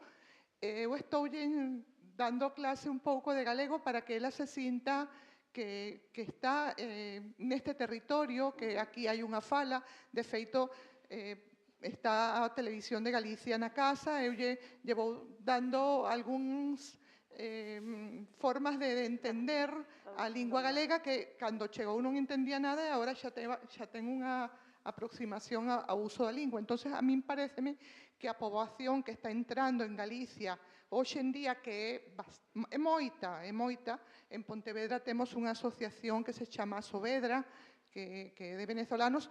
Eu intento que Manuel Osorio me escoite sobre o tema do galego, pero que non están sensibilizados. Eles máis ben están no derradeiro grupo que ti falaches, eles rexeitan totalmente a lingua galega. É injusto tamén que nós non entendamos que esa xente tense que sentir engadida, pero a través da aprendizaxe da lingua de Galicia, lóxicamente. Estupendo, moitas gracias. Moitas gracias por... En relación con esta intervención, para un pouco cando eu teño isto. Eu teño micro, eu teño trato premium. Eu podo intervir en calquera momento. No, pero nas sociedades que digamos que se preocuparon máis por estes temas, na sociedade catalana, aí xa de hai varios anos unha lei de acollida da inmigración, donde expresamente se establece a acollida lingüística das persoas inmigrantes, a ensinanza, a formación, e no ámbito das universidades, as universidades catalanas tamén hai moito tempo, teñen manuais de conversa básica para acoller aos Erasmus que lles chegan. A Universidade de Barcelona tiña, hai xa anos, uns 20 manuais, catalán, inglés, catalán, francés, catalán, alemán, catalán, tal, de as conversas básicas que pode atoparse no día a día un Erasmus cando chega aquí. Como pedir un café, como ir a matricularse, non sei canto. Entón, se hai recursos, se hai planificación, claro que temos que pensar niso, temos que pensar como acollemos nas aulas a xente que ven de outros sitios e que poda estar, pero ao mesmo tempo que eso non desvirtúe, que de repente porque hai un colombiano ou un alemán na aula, pois temos todas as materias en castelán. Entón, eso é unha das partes que temos que hai que traballar, pero hai aprendizaxes de outro lado que poderíamos traer aquí. Sí, creo que hai un par de persoas que queren intervir con propostas. Entón, sí, como aquí convídovos a facer este exercicio colectivo de temos 15 minutos para pechar, e aquí xa vos deixo un pouco libre albedrío para que vos autoxestionedes, no sentido de, si quedan propostas por recoller, este era o momento. 2, se hai algunha proposta que igual é bella, pero que hoxe saídes como aquí hai que incidir e hai que seguir insistindo, e é máis, saio como con reforzada de outras estrategias ou de que maneiras temos que facer para impulsar isto. E 3, pois non sei se hai algo que non, sí, como que queredes incorporar que non se dixo e que pensades que é relevante. Entón, por aquí hai unha palabra pedida, outra, 3, e deixo... Sí? Primeiras propostas. Sí? Propostas, reflexións... Sí? Bueno, moitas gracias gracias pola invitación para poder estar hoxe aquí. Bueno, para que non queden solo en cousas malas, non? Ou situacións malas, eu quixera poñer en valor unha situación que eu vivo como moi positiva, que o señor Villares a coñece, un compañero meu, que é do Parlamento, non? O Parlamento de Galicia creo que é un sitio exemplar, se estou equivocado que alguén me corrixa, donde parece que é un paraíso, un sitio totalmente diferente no caso do uso do galego, non? Eu proporía estudialo con detalle, ver que se fixo no Parlamento de Galicia, non hai ferramentas en galego máis aladas das clásicas, e absolutamente todo o que se produce no Parlamento e o día a día en galego, non? Creo que é un bo exemplo aí a man e público, transparente, para poder ver que está pasando no Parlamento que non pasa no resto dos sitios, non? Probablemente, vou coa proposta, probablemente hai un convencemento de todos que están ali, ou todos estamos ali, de que hai que usar o galego. Eso é moito máis forte que calquera outra medida das que hoxe se comentan aquí e de outras moitas, non? E para min é un aspecto importante que comentaba antes o Suíz Villares, ese cambio de paradigma que decía él, que non pensar en un mesmo cando está traballando na institución, sino pensar no administrado neste caso, non? Decía o xuez Varela ese debate, non? que prima? O meu dereito a falar en galego ou o dereito do que está enfrente de min a ser entendido na súa lingua, non? Eu creo que temos que pensar sempre que nunha administración pública o principal é o que está, o administrado que ven a nós. E os nosos dereitos, sendo importantes, son secundarios. Eu creo que se ese cambio de chip o facemos, e a proposta concreta é traballemos nese cambio de chip, que eso sí que é barato, non ten problemas casi ideolóxicos, é un tema de concepto, é moi importante. Nada máis que eso. Gracias. Tres cousas. Unha, quen está a formar a xente que traballa nos servizos de normalización lingüística? Que este país non fose capaz de montar, por exemplo, un mestrado entre as tres universidades de planificación e normalización lingüística, demostra que algunhas cousas tamén as... Claro, precisamente, aí houbo e non fomos capaces de mantelo. Houbo nun momento moi concreto e non fomos capaces de, entre as tres universidades, facer algo xuntos. Entón, tamén temos ás veces que facer un pouco de autocrítica, non? Sei no. Bueno, sei no. Estaban empezando os mestrados, era un caos burocrático, lo que tú quieras. É unha evidencia, é dicir, a xente se está a formar voluntariamente, botándolle toda a creatividade do mundo. No primeiro foro tivemos aquí unha persoa que viña ao Concello de Ames apoiándose noutros axentes sociais, a Academia Galega, etc. Ben, simplemente creo que aí temos un déficit. Quería pedirvos aos que sodes expertos e expertas na materia se podedes formular con rigor algo que eu creo que é posible e que deducín das vosas intervencións que a min me inqueda sempre. Entón, se é posible, gustaríame sabelo, que a Administración Autonómica pode obrigar a todos aqueles axentes, empresas e demais aos que financia en subvencións, convenios e demais a usar o galego, se isto se pode facer, legalmente digo, se é viable, e se se está a facer ou se aínda temos marxe para avanzar. E logo, só quería máis cunha reflexión abstracta, se Andrea me deixa, me gustou moito Xermán, isto a mí me levaría casi a repensar un pouco todo, porque eu creo que todo este tema e no ensino igual o estamos a pensar en exceso desde o punto de vista dos dereitos individuais, porque conseguiron inocularnos o que ti decías, Carlos, non? É dicir, esa ideoloxía liberal témola xa tan interiorizada que nos acabamos indo aí.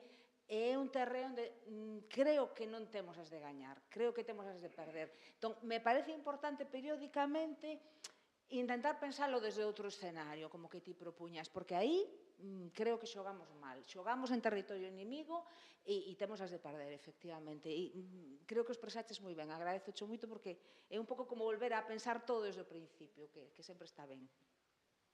Sí? Antes de contestar ou recoller un pouco a palabra... Darvos as gracias pola invitación. A verdade é que son casi novo nesto, ainda que, efectivamente, dicer veño porque estou absolutamente convencido. Na Axencia do Estado estamos dentro do plan estratégico, temos un plan estratégico tamén en Galicia, un plan estratégico de atención ao cidadano na Axencia Central do Estado, e dentro dele estamos contemplando tamén o tema do galego. O tema do galego porque é verdad que aquí é verdad que me ilustreime moitas cousas e moitas me recordaron que xa teño canas. Algo parecido ao que estábamos dicindo hoxe nunha conferencia na Colexio de Abogados fai 25 anos falábamos do mismo.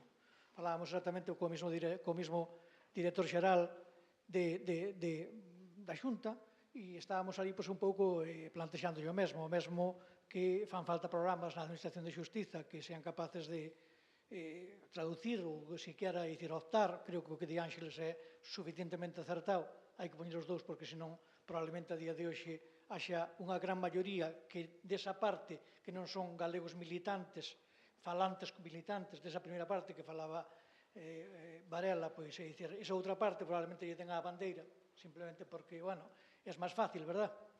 Pero en todo caso, fai 25 anos falábamos prácticamente do mesmo, si é verdad que a día de hoxe escoitei moitísimas respostas.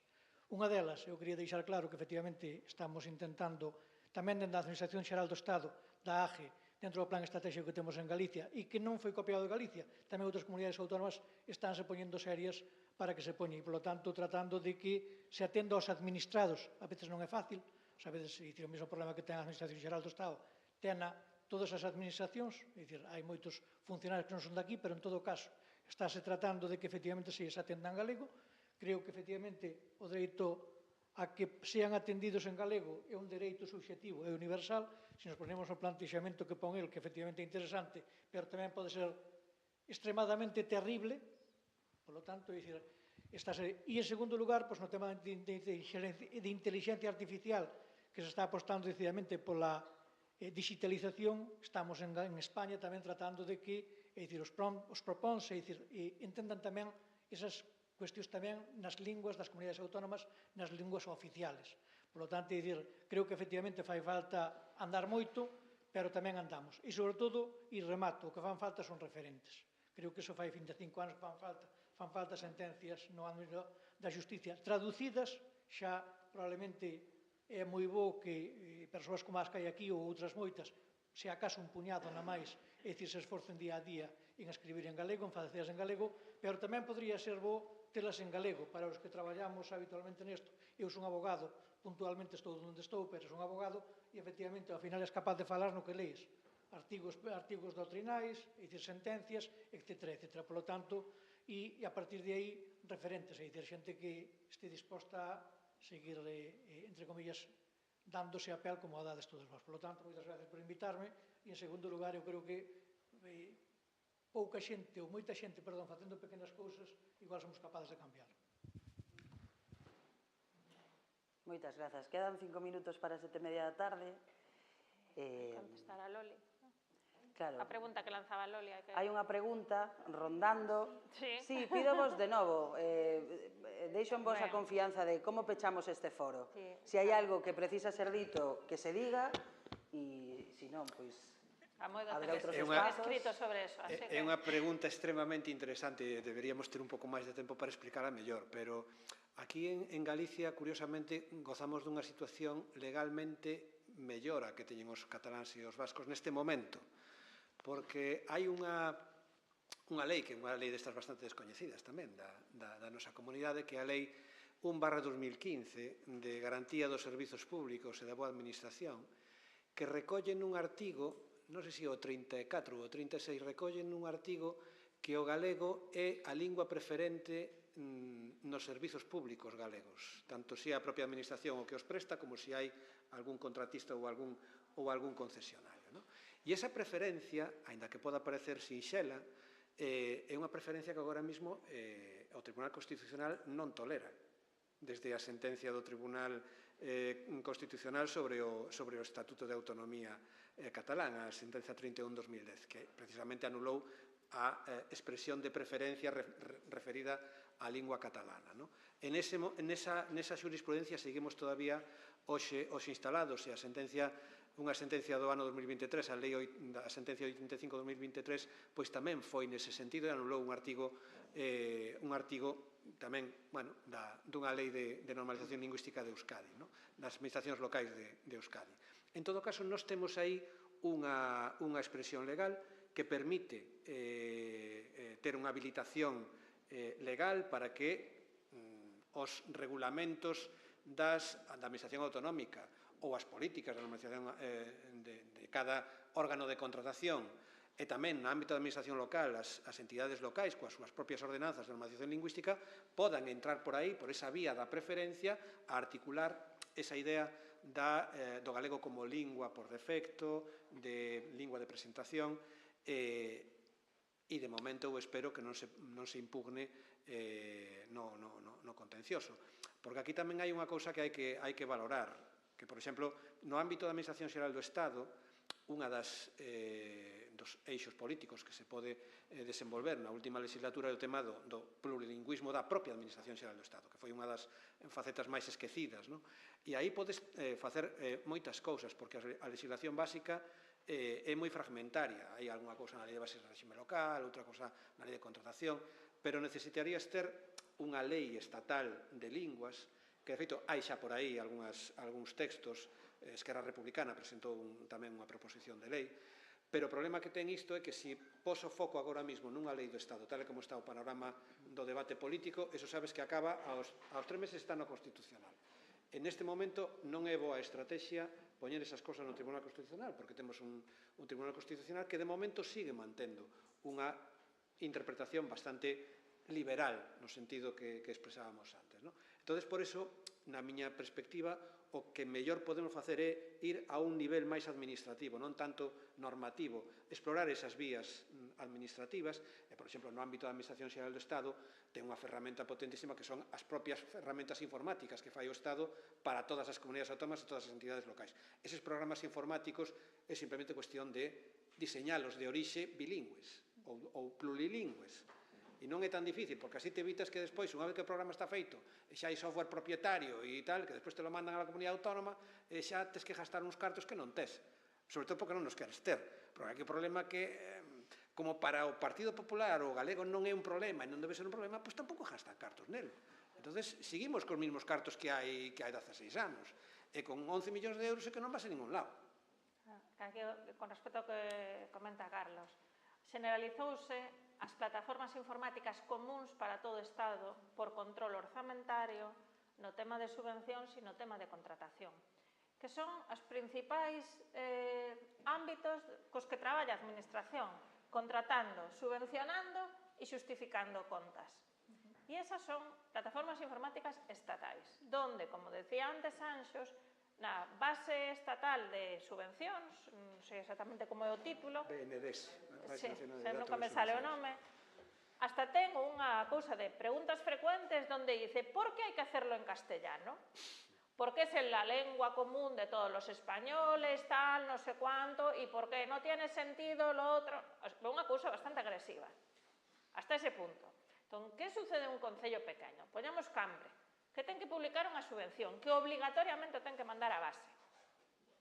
Pois co millor non pasa a molestia de facela en galego e en castelán, arreando, porque o teño que mandar aquí obligatoriamente, e iso acaba influindo. Entón, é un elemento que habería que cambiar na Administración Xeral do Estado. E con respecto á contratación pública noutros ámbitos, no ámbito local, cantas actividades se fan con concesionarios no ámbito local? Servicios de abastecemento de auga, de recollida de lixo, actividades infantis, comedores escolares, actividades de tempo libre de verán, monitores de actividades deportivas, que a maior parte delas están externalizadas. E a contratación pública hoxe pode ser estratégica no sentido de introducir clausulados lingüísticos para que os monitores fagan as actividades en galego, adestren aos nenos en galego, o Servizo do Lixo che manda a factura en galego. Entón, eso ten un potencial. Calcúlase que a contratación pública move un 20% do PIB.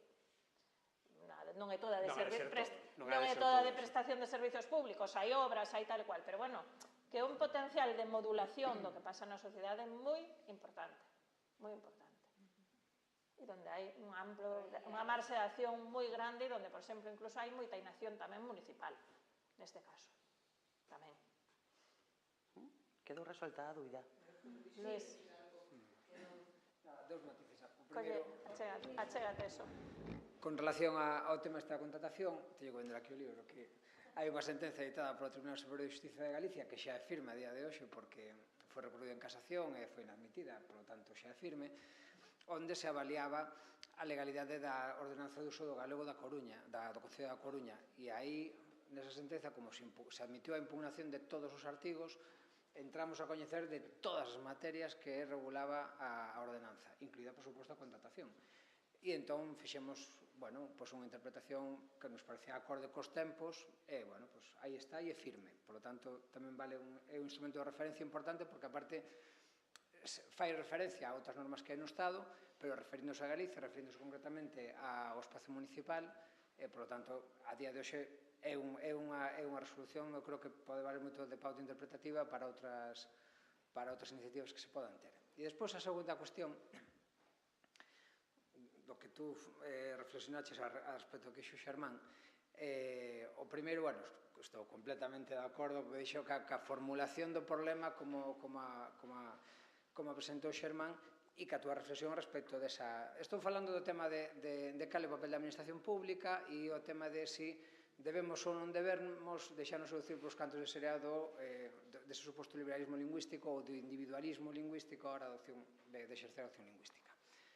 Son conscientes de cales son os perigos. O que pasa é que a min tamén me parece que é necesario dar resposta a ese conflito plantexado desde o punto de vista do liberalismo lingüístico. E creo que fai 15 anos, cando hubo un debate social que tuvese máis ou menos razón o que fora, pero que se plantexou en términos de liberdade individual, casi como se fose isto volver ao contrato napoleónico, non? E a liberdade entendida no sentido napoleónico do Código Civil, non sei se soubo dar resposta adecuada incluso desde esa dialéctica, porque nos movíamos en campos dialécticos diferentes, os que podíamos defender unha acción pública, a cousa do colectivo, a cousa do país, a cousa tal, e os que decían, bueno, a mí me parece moi ben os séculos escuros, e usted terá toda a razón nos séculos escuros, pero eu non vexo ese conflito, eu me dediquei en castelán, vivo aquí en castelán, entonces, por que me tiene que enseñar gallego na escuela? E entonces, claro, nós tiñamos que ser capaces de articular un discurso que dese resposta desde esa perspectiva individualista e completamente liberal da concepción da problemática, non? E a resposta era evidente, porque se vives nun territorio con dúas linguas oficiais e non tes todas as certezas lingüísticas nalgúna das dúas linguas, realmente non eres libre para escoller. E entonces, tú querías de verdade? Pois eu che estou dando as ferramentas para a liberdade.